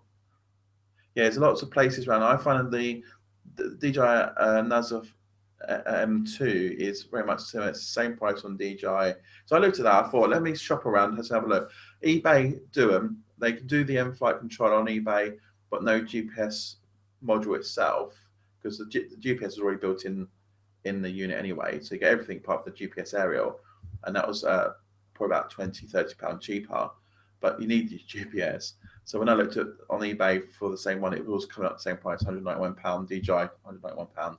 So I thought I'll just buy it. So I bought it from First Person View in Brighton, and that came next day delivery because I was anxious to get it. With DJI stuff, they can either be fast or quick. I've noticed when I bought my Phantom from DJI, it came straight from China, my first one, so I had to wait ages for it. So when I got the version 3 of the DJI Phantom Vision 2 version 3, which is all the upgrade bits on it, I ordered that again directly from DJI, but it actually came from a local dealer in the UK. So I almost got that next day delivery. So I thought I'd just get that from my local, and it was next day delivery. They're really good. They do it quickly. If it's in stock and you order before 10 o'clock, you're guaranteed more or less the next day delivery on it. This 1,000 Spread Eagle Wings is my next purchase. Oh yeah, when I was first looking at all the DJI stuff and flying the Phantom, I looked at the S1000. This is before the Inspire came out, and I looked at it and thought that's going to be like absolutely awesome to do, but it's bloody expensive to get off in the air because I think the base model is at about £2,000. Let me have a look at DJI. It's really expensive just to get off, and that doesn't include camera or anything. Let me have a look. Where is it? Phantoms, propulsion systems, other products. Inspire. Spread Eagle Wings S1000. It's got S1000 Plus as well. Yeah, because S1000 was one I was going to originally look at getting, and because it does look bloody awesome. And a lot of the unboxing that's in it is a real Stern product, and it got. I mean, it's strong, robust, and it's very, very tidy, but it's bloody expensive. Let me have a look. S1000 by. So I'm just going to pick a random dealer in the UK because I think they are quite expensive still. First Person View, they sell them. So let's have a look at the boys there. Yeah, so basically an S1000 Premier optical multiple rotor, DJI Spread Eagle Wings. Price £2,823 from First Person View, and that comes with up and ready to fly. Looks like it, or is it just a frame? No, I think that's ready to fly. I think it's hard to tell though because none of them actually say what we get. Main feature of this 1000 V type shape mixer, providing all the power needed to give the aircraft all the acceleration you could need, while it's at the same time improving power efficiency. Carbon fiber components, easy to install. Flight readiness, same floating arms, basic professional photography. Okay, long flight time, 15 minutes. Everything seems to be around that 15-minute mark, for aerial shooting. So that for that £2,000–3,000, it looks like it is a ready to fly and then also you add your expensive camera underneath. Because I know some of the S1000 ones, when you've got everything on board, your GPS, because they come with the, I think is it the A25 controller, which is on its own is a grand, and then you've got Lightbridge as well and all that stuff, and it really starts pushing the cost up. And you look at spending about £4,000, £5,000, £6,000, £7,000, and then putting a camera underneath it. I know you can have multiple different gimbals for different type cameras it can hold. Canon 1D, yeah, that's quite a common camera that goes underneath those, or it's a common camera they use on most of the big hexacopters. But I noticed when I was looking at Devon Supertramp, if you look up on Google, if you go look up on YouTube, Devon Supertramp or Devon Graham, he has 2 channels. He does a behind the scenes one and then his end video results. He goes all around the world basically, and he's so popular now. People give him free tickets to fly to all these designated countries to do his filming and projects. And a lot of companies will sponsor him to do his projects, and then he puts their product within their videos. And he does some fantastic filming. He got me more involved, not just doing quad flying, but doing a lot more stuff with the GoPros and stuff. And I'm sort of taking these sort of style shots. I practice with a lot of my kids though when they're at the park, getting all the sort of shots of running around, jumping around, everything. But he started out with guys using the S1000 model. Then it came to another multi-rotor, 8 motor ones with double motors at the top and bottom, carrying the Red Dragon stuff he films with. And now most of his videos now are actually now being shot using Inspire. And the guy who originally flew with these big fancy 8-10 grand equipment is now using the Inspire, because he actually did make a comment on his video. The Inspire camera is better than the GoPro camera basically, and I've noticed a lot of videos it is Inspire he's using a lot now. So that seems to be the sort of the newest sort of for smaller production things. They seem to use quite a lot of that now. The Inspire now for it. But for the large ones, I mean, even the larger film companies, are you still using Phantoms and stuff to get fairer footage? Because so much small and cheap, and if that crashes, it's not very much money for such a movie set. Oh, that's crashed, we'll just buy another one. We'll probably have like 10 boxes in the back, you know. But the S1000 are very difficult and very expensive to have a couple of them on the go. And I seen one guy, he had one I think it looked like the S1000s, and he's actually doing a shot for this customer. He's done a live video put on YouTube. And he takes off, it hovers up in the air, looks all great, impressive and stuff. And as he flies off, it goes off in the distance and it starts coming back at him. And he ducks down, it misses him and smashes straight into the customer's car, smashing his thing completely in bits and his camera underneath, because obviously it looks like an expensive camera. And obviously dented the customer's car, so they look fantastically cool and lot, you know. That must be really embarrassing. The one I am about is the whole frame kit. Motors EC frame kit. Yeah, it's not bad actually if that's all included. Oh, right. Can I get that link? Don't ship to the UK though. That's what I'm finding. A lot of these bloody companies, I mean, the UK is left way behind. I wanted to get the Ghost Plus a little while back, you know, before the Inspire came out. I thought that's brilliant. We'll review that. Had the money for it. I contacted the company and said, right, can we have it? You know, can they? Oh yeah, we'll ship it to you. Because on this website it didn't say ship to the UK, but yeah, we're happy to ship it to you, but we can't ship the batteries. We've got an issue with the EC law or something, European law or something like that, about shipping batteries. But what's the point of having the Ghost and not being able to fly it? And I know it will take additional batteries, but I wanted the original batteries to make it, because it all looks nice, you know. But they couldn't ship it without batteries. I thought it was pointless. So I gave up in the end on that side. And a lot of them tend to be doing that now. Don't ship, which is just stupid. So I was actually considering somewhere along the line, see how far this channel will go, whether I will be maybe a UK distributor for getting all the nice stuff in the bloody UK. You know, some like a first person view, they've got quite a few stuff up there, but they don't have like everything. Like for instance, first person view on the quadcopter side, they stock the Phantom 3 Professional, Advanced and Pro versions. I bought my Inspire from them basically, and they work pretty fast. Because when I was going to dish out 2,000 odd quid, I wanted it to be next day delivery. I have to wait around months for it. So I phoned him up and said, "Have you got it in stock?" He said, "Yeah." I said, right, how fast can you get to me? He said, get the payment over. So we wouldn't take credit card over the phone. Couldn't take credit card through his website. Had to be a PayPal payment. Trouble is, my money was in my savings account, so I had to then try and get that to my main account, for then to make it to my PayPal account, and out to him. So I got it and done it in the end, and he did send it next day delivery, and that was impressive. So he does the Phantom, the Inspire. He also does the new quad one. It's red and black, and it's called the Immersion RC Vortex Racing Quad. That looks good. That looked bloody fast. £358.78p. Looks like it has them in stock. So that's something I might consider as well. They look definitely awesome. Very modular space. Haven't got the complete spec on that just yet. Yes, they've got that in stock. They've got the 3R Solo, but that's pre-order, which is no good. But even got a price on it actually. Then it looks like they're stocking quite a new frames. They're very much like Storm-looking frames. They've got the 3R Robotics, the Iris. Didn't like the Iris. I didn't like the look of it. It looks very spidery and flimsy, especially the landing legs and stuff. And the gimbal underneath. I saw Demon Seed. He's got the Iris Plus and stuff, but it looks like the landing gear didn't look solid. You know, just look. Features are good on it. Follow Me features work well as well. They do hex frames. They do quite a lot of the DJI stuff now. It seems to be sort of pushing more, and that's about it really.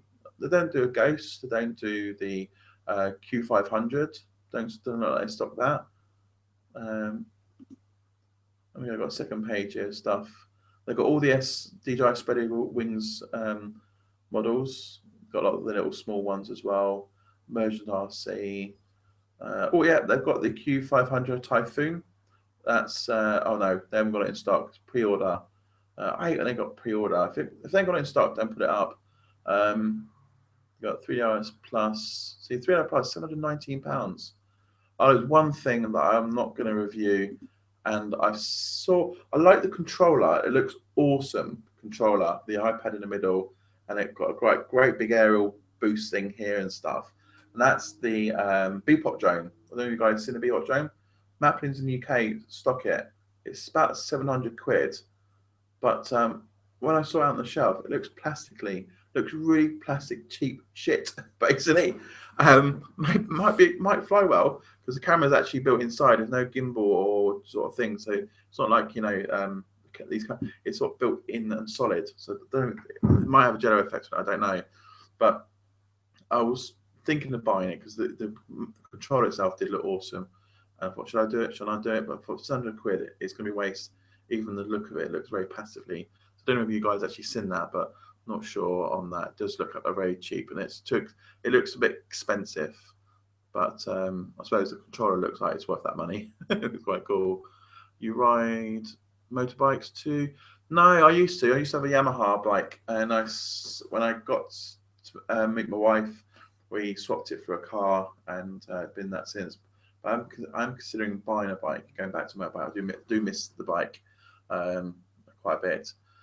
Handy ever got to ride it because of the work, and my wife don't like. That's the trouble.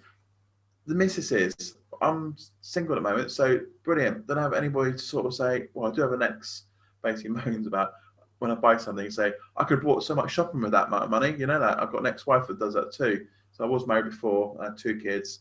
Then I've got an ex, which I've got 6 kids with, basically. So I've got lots of kids. They keep you on your toes. I'm trying to get them into this, basically, as well, because it just upset the missus, or the ex, basically, upset them, basically. But every time I buy something, they'll both moan. Do you know how much Tesco shopping I can get for that? So I try not to say too much of like what I spend, because they moan it about it. You still get grief, But at the end of the day, I don't have the wife that I live with to sort of say, you can't spend that, you can't do this and that. I do agree with you guys how you feel when your missus says, don't want to get that, it's too expensive, But if you can do like a sideline job or something like that she doesn't aware of, put that money to one side, just buy it. So say companies saying they review it, or say Jack sent it to me from DJI Phantom. He said, "Can you review it for me?" All right, then just keep it. That's one way we get around it. I've done that quite a few times. Also, 10 gets into the way of my belly. Yeah, so as we get older, bellies come out, beer bellies. Yeah, I understand that. I'm still carrying the, my ex-wife says to me, "I'm still carrying my baby," you know, cheeky cow. How many kids? 8 in total. They're all boys and girls, and my oldest one uh, is about 21, 22, and she's bloody pregnant. So I'm gonna be a granddad soon. I think next month is when she drops the baby, and I will be granddad. And look, see grey hair already coming in. Look, see the baldness coming in here. This is getting really bad.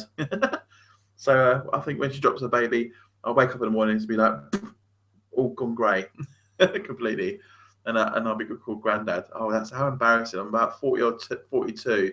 I'm gonna be called granddad. I wasn't expected to be granddad till at least 50. You know, so I stick with the VFR for now. My missus loves it on the back of the bike. I think it's caused to be working quite a bit.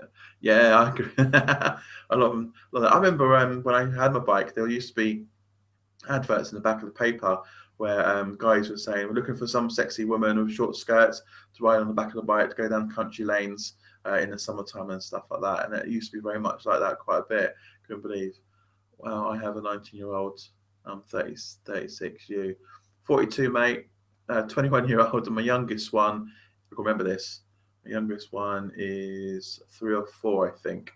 I know she's in school. That's terrible. So it's 3 or 4.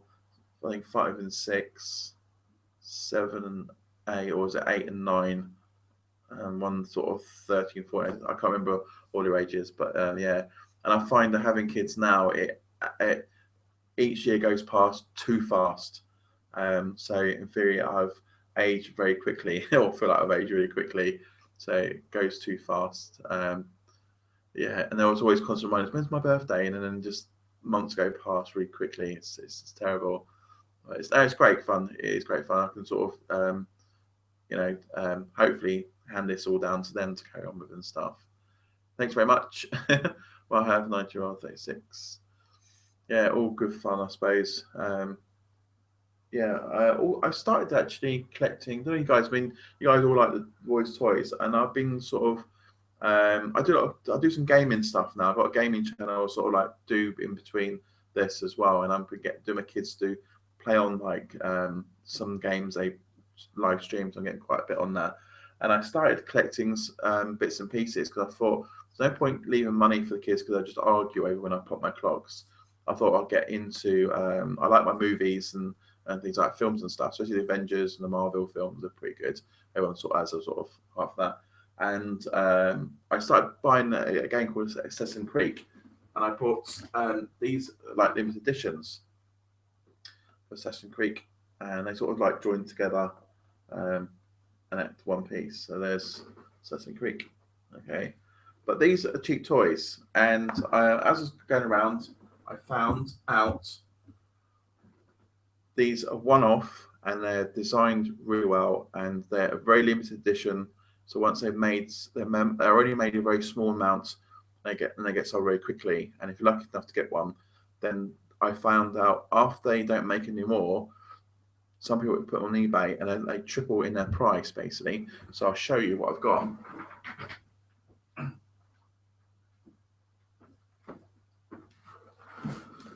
How's that? Iron Man. It's very hard to show how big he is. It comes on a stand. You can bend him into different positions. Okay, holds him in there. You can bend all his legs, bend and stuff. And the other good thing about it is, let me take a back piece off. You can bend every part of him into different shapes. Do those movie poses and stuff. And the other thing I like is his chest switches on. So you have a chest piece light on here, and under I'll put one on because it's quite difficult to get to because it's quite sort of hard work. Oh, tiny little buttons on there. Right, on, and you've got the hands as well. How's that? His eyes light up as well, but it's fiddly to get all on. He's a limited edition. I think they've only made 1,000 of them. That's it. But new Avengers films out, so they're making lots of different versions of him because in the film there's more than one Iron Man, and he's a limited edition. he's worth about £300 as much as it costs. About £300 I paid for, but he's now worth 600. So he's already doubled his price, being limited edition. So I'm going to collect these, and then as I get older, I'm going to leave these to the kids, because when they send them, they'll be worth. So in theory, in 5 or 10 years' time, he's going to be worth like £1,000 or £1,500, a lot more. I've got some Transformers stuff coming. I've got Optimus Prime, and he's really big. He's half my size. He's £900, and he'll, in about 5 years' time, he'll be probably worth £2,000 or £3,000. Because with art and stuff, because it's all handmade, basically everything on here is handmade, and it's not an exact toy you can buy for your kids, because they're very expensive, and it's so well detailed, even down to the damaged armor and stuff. How it's all hand painted stuff as well, very highly collectible. So I'm going to start leaving them with the kids.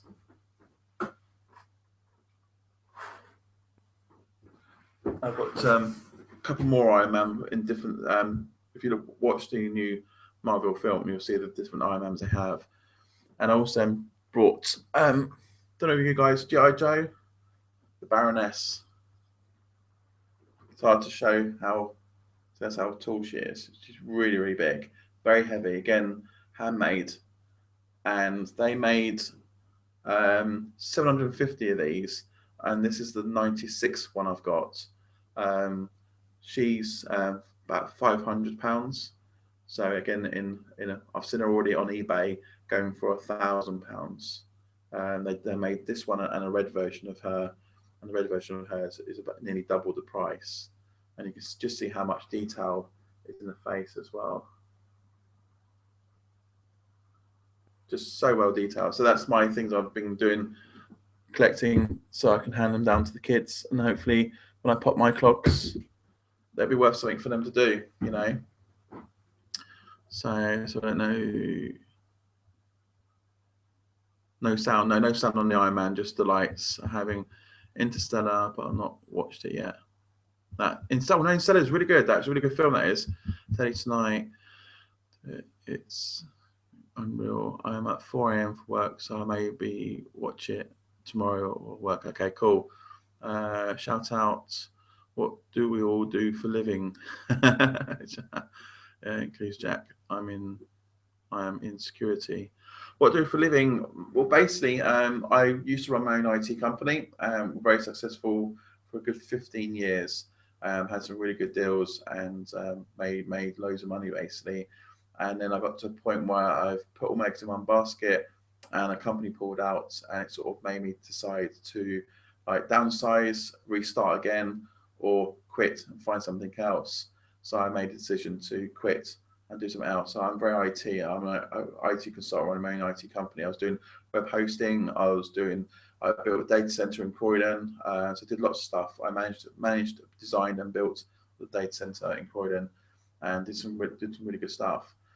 So I decided to, well, first of all, I became a carer for my mum, which I live at home looking after my mum, because she's like 72. Yeah, she's in her late 70s.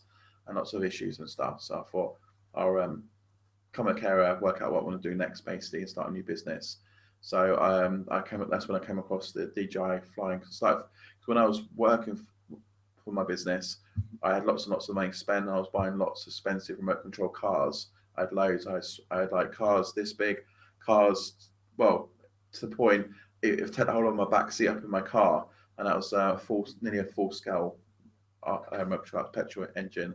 I bought lots of helicopters, small, these size ones, and the really big helicopters. Start trying to get into those, and that's when I come across the DJI Phantom for the first time. I thought it's really hard to find a helicopter. This looks much more easier. So I bought the first Phantom straight away, enjoyed it and loved it, and especially getting the aerial photography, because it had a bonus having a camera on it. But a helicopter is not very much, more stunt stuff. And I thought, no, sod that. So when I lost my business and now become a full-time carer, I decided what I'll do is I sell all my RC stuff, throw that into this, and then this is how this channel came about, basically, and started up really, basically. So this is sort of my full-time job while I'm caring for my mum, because I do it all from home, and I'm going to start a new business, which is alongside what I'm doing with this, which is web town portals. I now run the SurreyNet website, which is about everything in Surrey. But I'll take it one step further because I'm using the DJI products to work with the town portal sites, and basically what it is recording history over time. So now, from now till 20 years time, I'm taking photographs, whether it's through normal SLR cameras, using GoPros, shots, films, time-lapse stuff, and the Phantom and Inspire for aerial shots all over Surrey, and I'm documenting it, especially like old buildings, pubs coming down, pub being rebuilt, new buildings. Bracknell, for instance, Bracknell in Berkshire, that's been regenerated. So the whole of Bracknell's actually been chopped down. Even the shopping centre chopped well in half. So half the businesses don't exist in Bracknell because they're redeveloping it all. And the biggest famous building, Winchester House, which is the eyesore for Bracknell for so many years now, they now demolished it. But I used the Phantom to start filming around it as they're slowly bringing it and demolishing it down. And then finished off the Inspire when they literally got the building half chopped, then disappeared. So I captured all that through the DJI products. And that's basically what I'm doing. I'm doing it all around the town area. All the shots being regenerated. So I'm using Inspire to capture that. Guildford's going to have its regeneration process going through. And I've tied in a lot of the local councils now. So I push like local business advertising through it, help the local businesses, and trying to bring people back from the homes back into the shopping centres by promoting through the town portal sites. So that's another thing I'm running alongside that. So I'm building at the moment. So I'm getting a lot of the momentum and viewers on before I start selling advertising space. And that will help support myself and this channel and basically move on forwards. So that's basically where I'm at now, basically. So it's all great fun, and it's completely different from IT. So don't have all the hassle from because a lot of time in IT, you got a lot of people moan and groan. They wanted the work done and they didn't want to pay it and chasing for payment. It was hard work, but it was enjoyable. It was a great time I had. So good 15 years of it, and the great time of it, I had I think it was about a year of having billing a customer £7,000 per week, and that was lovely. That was, but obviously didn't get it all because the tax and the VAT takes quite a lot off of you. So no, so it was fun. It was fun at the time. I enjoyed it, and it's something in my old I could sit there and said I did that, and it worked quite well. So it's great. Love the fifth scale. Yeah, back the Banshee. No, that is as Puppet that is brilliant. I was actually considering buying that actually. They're quite expensive, but they're quite good. At the moment, I've got two left. I don't know if you've probably seen it in one of my shots when I do the videos in the garage. It's up on the wall. It's 1/8 scale car. It goes so fast, the wheels expand and it starts rubbing the chassis because they've got so much torque and power. And they run on lipo batteries. They're very fast. They are. And the other one I've got is it does 60 miles per hour. It's got an onboard board that you can churn it down to 30 miles an hour while you're getting used to it. Then when you open up 60, and that thing flies. It's really fast, and it's good to run on grass. But I've broken the gearbox on it because when I'm on the concrete, it spun so fast. It wasn't pushing forward quick enough. It ended up breaking the gearbox on it. So I've got that in the garage, stripped down to repair it. But it's a very fast car. And that's brilliant. That is. I've noticed on YouTube, someone's replaced some of the components on the bearings and got 120 miles an hour out of it, really fast. King Motors, Banshee is cheaper, but just as good quality as the. Yeah, then HPI stuff. I had a lot. I had an HPI Nitro car, and that was really good. Bugger to keep starting because I had a lot of issues trying to get it started. So I started keeping the LiPo stuff much more easier than that. But no, that was pretty good. I got enjoyment. Then I brought a nice big fifth scale car. It's huge to the whole back of my seat up. That was a 2-stroke petrol engine, and that did about 50 miles an hour. That was really big. That was really good because when you go out and drive these cars around on the field, especially you've got the 1/10 scale, they're like quite short cars. And another dad comes on the field with his little 1/10 scale car, and not very much competition. But when you take out the 1/8 scale and the 1/5 scale car afterwards, and you start flying around the field, makes them look really tiny and shit. It's funny. Did that before. Guys come on the field with his son, and he's got quite a reasonably big scale car, and I dragged out the 1/5 scale car, put it on there, made it look really tiny and small. And then his son's like looking at me rather than looking what his dad's doing. So it's quite fun. I can sell them if you fancy it again. Mini CP to group 4S something. Yeah, no, they're getting really powerful. There's a model shop in Addlestone. It's dangerous. I have to stay away from it because every time when I was working for my business, every week I used to go down in that shop and I used to go in just to have a look at remote control cars and helicopters as well. And it was so tempting. Every time I went there and came out with a helicopter, I came out with a new car all the time, and that was like it's really hard not leaving stuff behind. So now I actually stay away from it. I really try and stay away because it's too tempting, and it's a real nice shop as well. Guys are really helpful in it and stuff. Sometimes I didn't have enough time to repair stuff. I'll take it and drop it off, and they'll charge me like I think it's like tenner, and they're happy plus parts. And they're happy to repair it for me, so it saves me a lot of time. I used to love my Nitro stuff, but they are a nightmare to keep tuned. No, they are. I found out we were just having one of them, so I decided to sell it in the end. I'm going for I can't wait to hear. Thank you. Right. I've got quite a few views on here, so it's quite worked out quite nice tonight with chat. Saw that a while ago. Harry is a beast. Yeah, I mean some of these RC cars. I mean, if you looked at the boats, some of the boats that they're quite big, speedboats across. I've seen them flying across the water. They really churn up some water. They're like proper high speed speedboats, but miniaturized. Really powerful things they are. Maybe if someone's got a boat, an RC boat, maybe we'll go out and I'll fly the Inspire above the water and get shots of it. That'd be quite cool to do. Chase it around. Same with the cars. If anyone's got RC cars, maybe we should all meet up because they won't interfere because of different frequencies. So that'd be quite good. So have some people driving cars, well, people flying and getting video shots. That'd be something new. So I noticed some channels just start putting the GoPros on the RC cars as well. Not as good as the quads though, because you only get sort of very small views. But no, it's all fun though. So all you guys on talking at the moment, put on your chat exactly what you own, what quad do you have. Be interesting to know what you got. So put that up and I can have a read. Are you Phantom? Are you Inspire? That's what I'll go.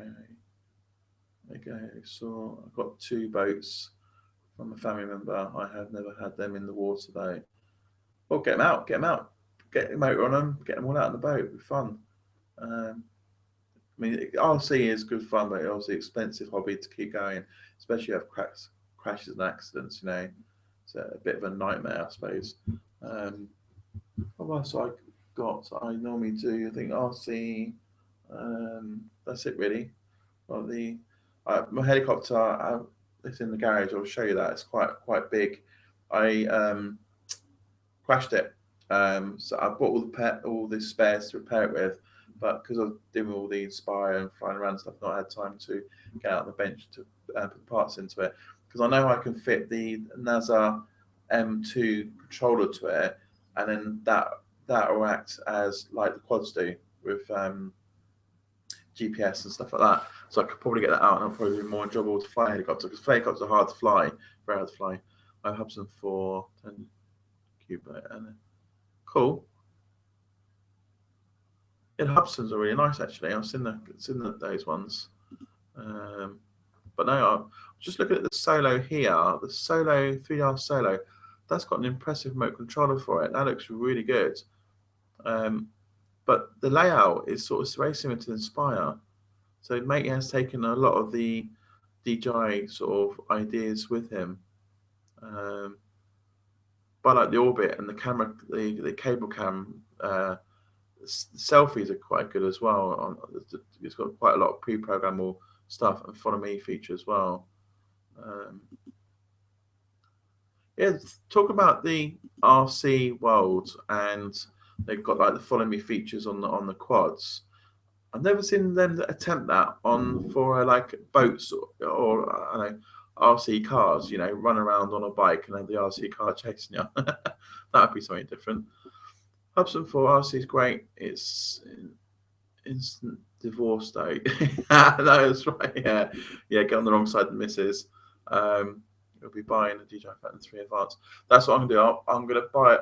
I'm gonna still consider them because I like the Inspire and the Phantom 3, and I know there's a company called GoPro Professional Cases that do one case that fits the Phantom and the Inspire in. That's great because I find lugging it around, especially the Inspire comes with a carrying case, but you carry that for quite a long way. Right, it's quite hard on your shoulders and stuff, and they don't have a backpack for it.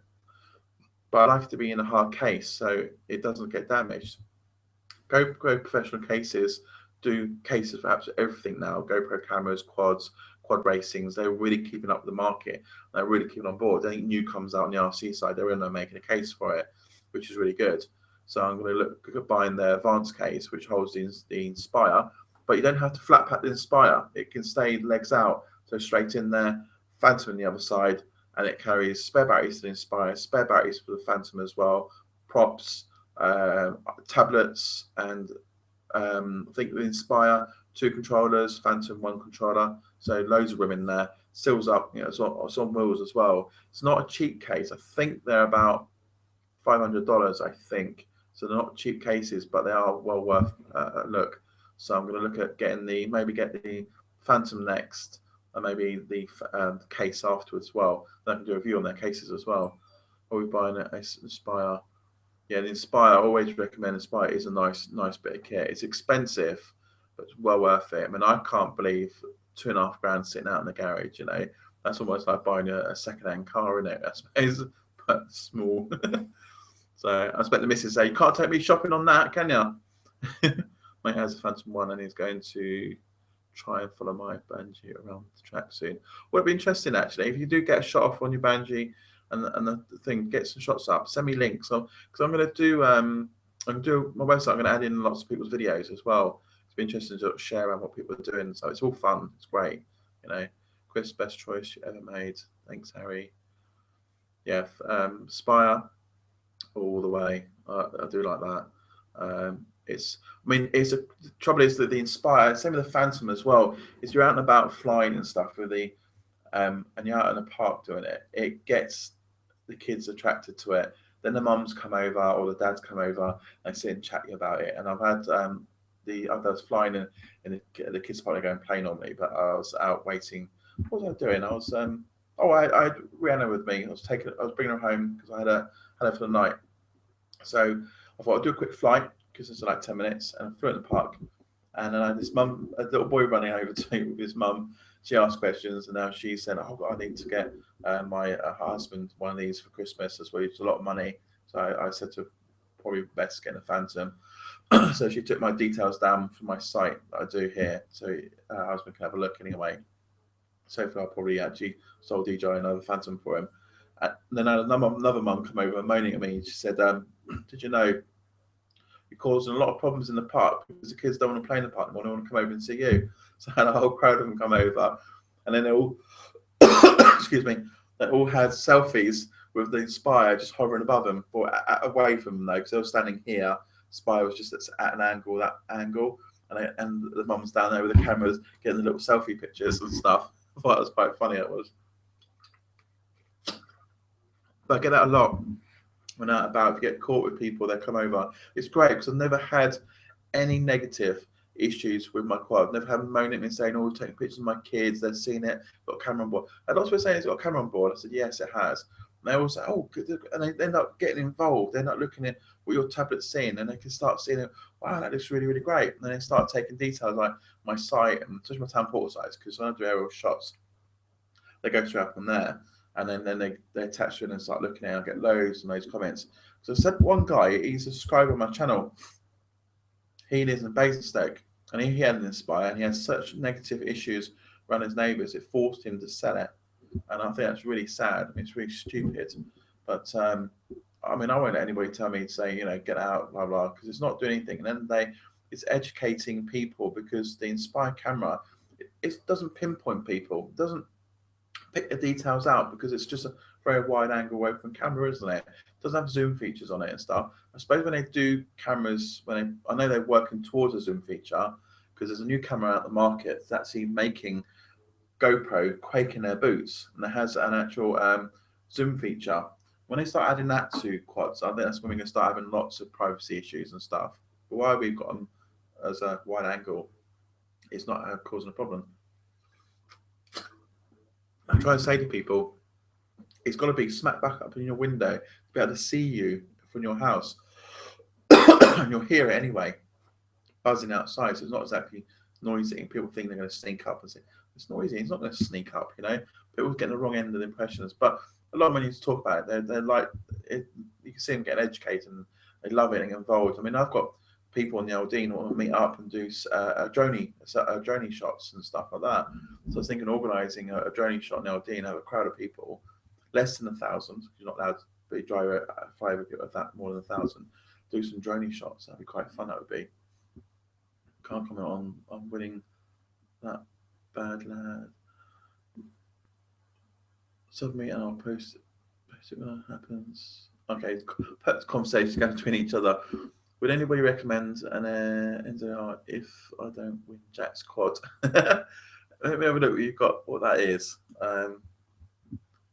So I tell you, there's quite a few people to enter the competition, so you all got a good equal chance of winning, but I couldn't tell you who would be winning just yet. But we'll do a very I'm not sure how I'm going to choose it, but work a way out.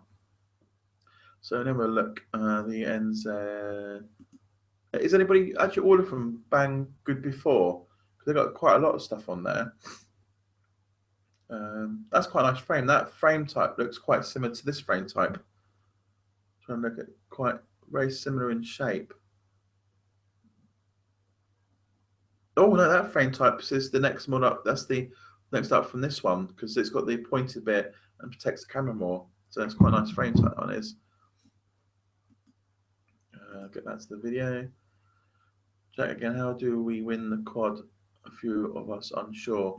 But basically, to win the quad, it's send me the email. So I've commented in below for you guys. So send me an email, and in the subject type competition time, and then type in there. There'll be details about why you want to win it, and then your contact details. Then send it.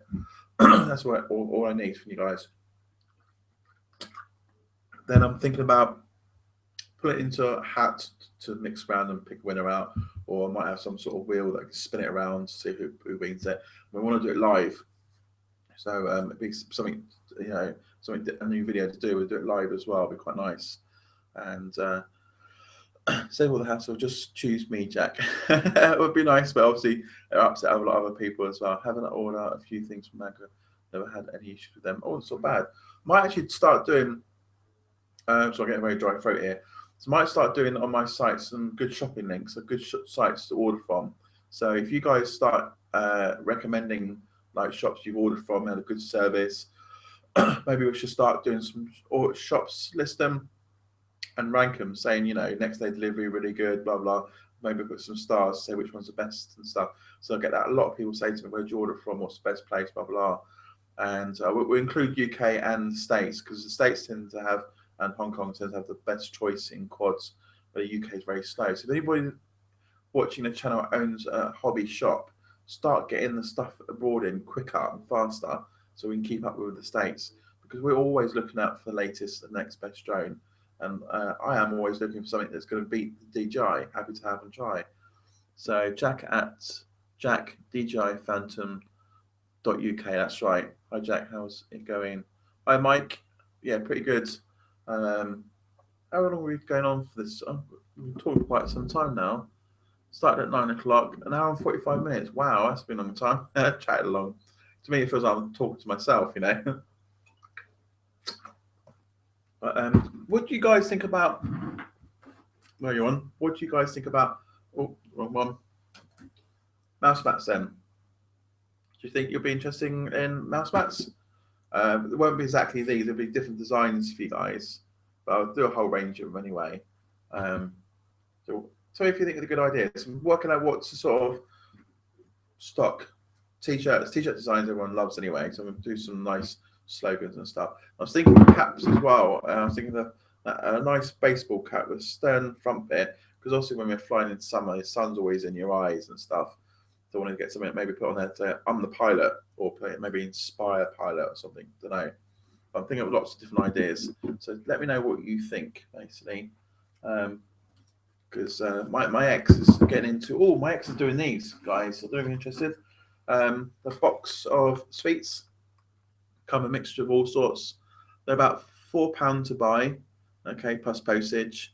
And you're getting all sorts in there, and it's great for like Mother's Days, Father Days, Christmas, birthdays, you know, whether she's doing a whole section of these, all different design boxes, different types of sweets in there. She's going to get some sweets from like Hong Kong and China and various stuff, and doing lots of little nice boxes of cards and designs. And she's going to do mugs and cups. So if you're looking for anything particular for the missuses and stuff and that, let me know. And I'm designing her website for her, so I'll be able to launch that as well, and let you guys know. Jack, polarized glasses, t-shirts are good. Yeah, we all love t-shirts. Has anyone ordered from T-Marts? No. Great, Jack. Bravo. Cool. Harry, it's me, you, and 102 other people. Yeah. So what's my next order? Oh, I got the self-tightening props video coming up very shortly for the Inspire. I've got a new sunshade cover for the iPad, because one I brought was quite a stiff one, but I'm finding that the sun still glares on it.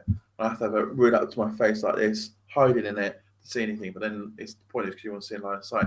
Because trouble is when you hide in like that, then you look up, because your eyes are readjusting. It gets you quite hard in the face of the sun. So I want something I can just like look down and see my iPad and look up and still see what I'm doing. So I've got this new one that's come through, and it's material based, and it fits nicely on the tablet. So I'm going to do a review on that. And that looks quite nice, and it actually looks like it covers over more tightly on the iPad. Because my one looks like that, so it's still sort of sunlight coming down on it. And it just like, and plus I have to stick that in the controller first, iPad on top of it, and then flap it all in. That's a 10-minute job, you know. What you want to do is just get out the car, stick all the bits on, calibrate it, and start flying. You're not really flapping about all the extra equipment. But this one looks like it magnetizes on the iPad. So have a look. It was then at least would be 50-50. I said t-shirts good. Harry's, you know, me and you. If it was there, at least it would be 50-50. Cool. So this is really weird. This screen I'm seeing me, and then I was in it like a delay action, so it's like catching up and stuff. So who's actually got a Phantom 3, and who's got an Inspire at the moment?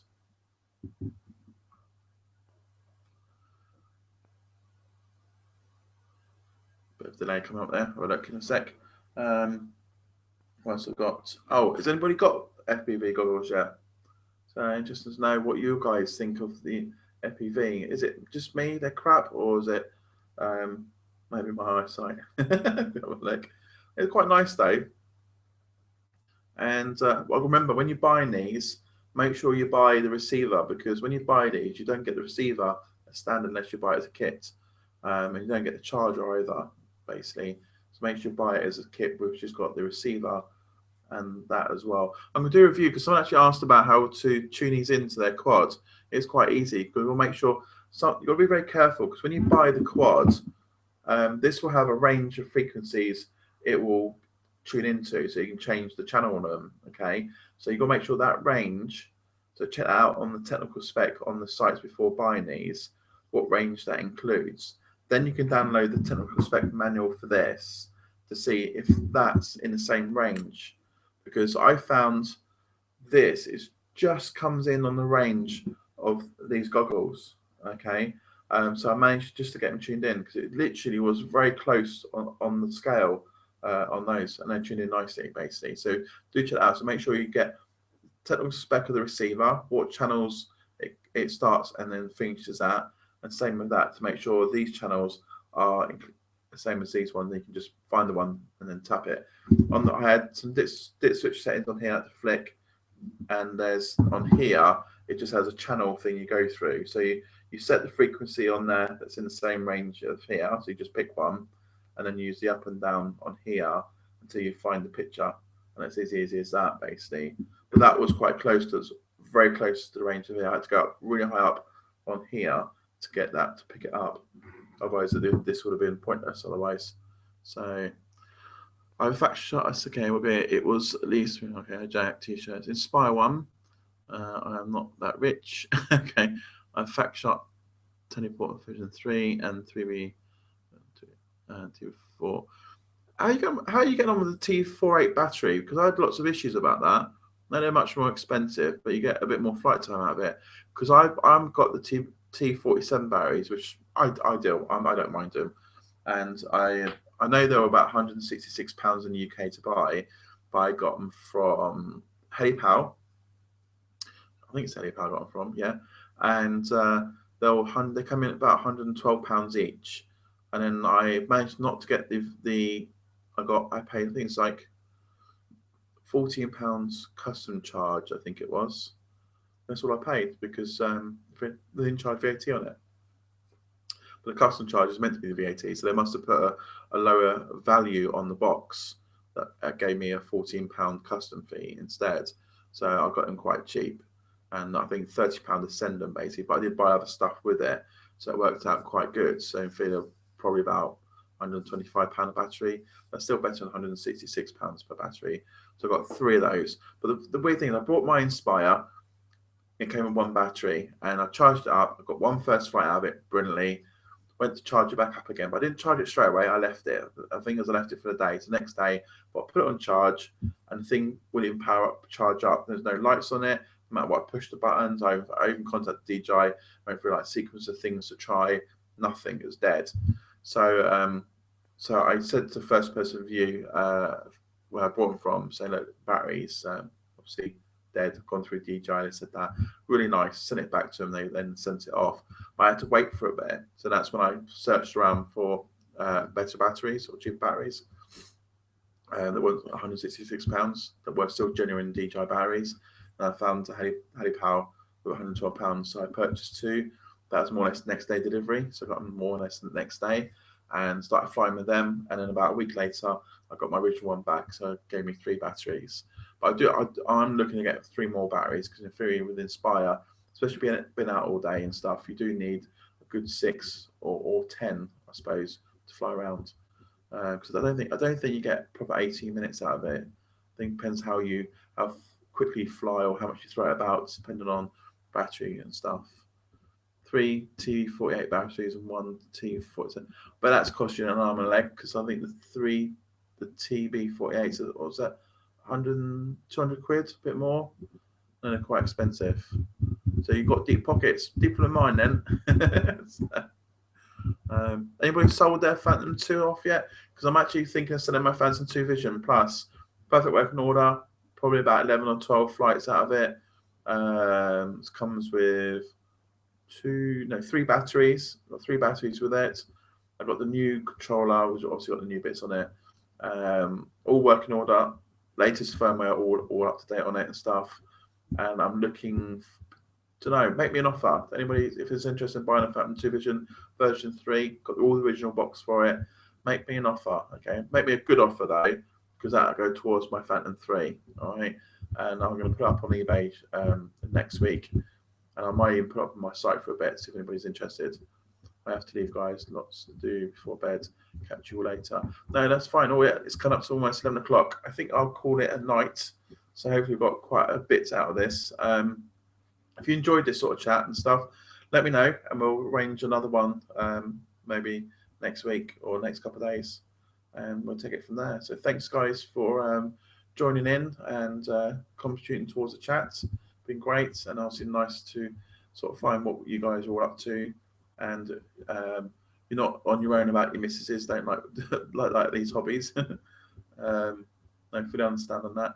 Maybe we should start a campaign, against missuses, saying you've got to allow them to have hobbies. And you go out to work all day, you earn all the money, and what they do, they spend it all for you, So you should be entitled to have some sort of little bit of hobby and stuff, So anyway, thanks a lot, guys, for joining, and it's been great. And we'll catch up again soon. and I've got some new videos coming up over the weekend. So the quick release will Inspire, some other bits and pieces I've been putting together over the last couple of weeks. So we'll get them up there. So good night. Good night to all. Good night, Mike. Is it Tandy, Harry, Steve, Christopher?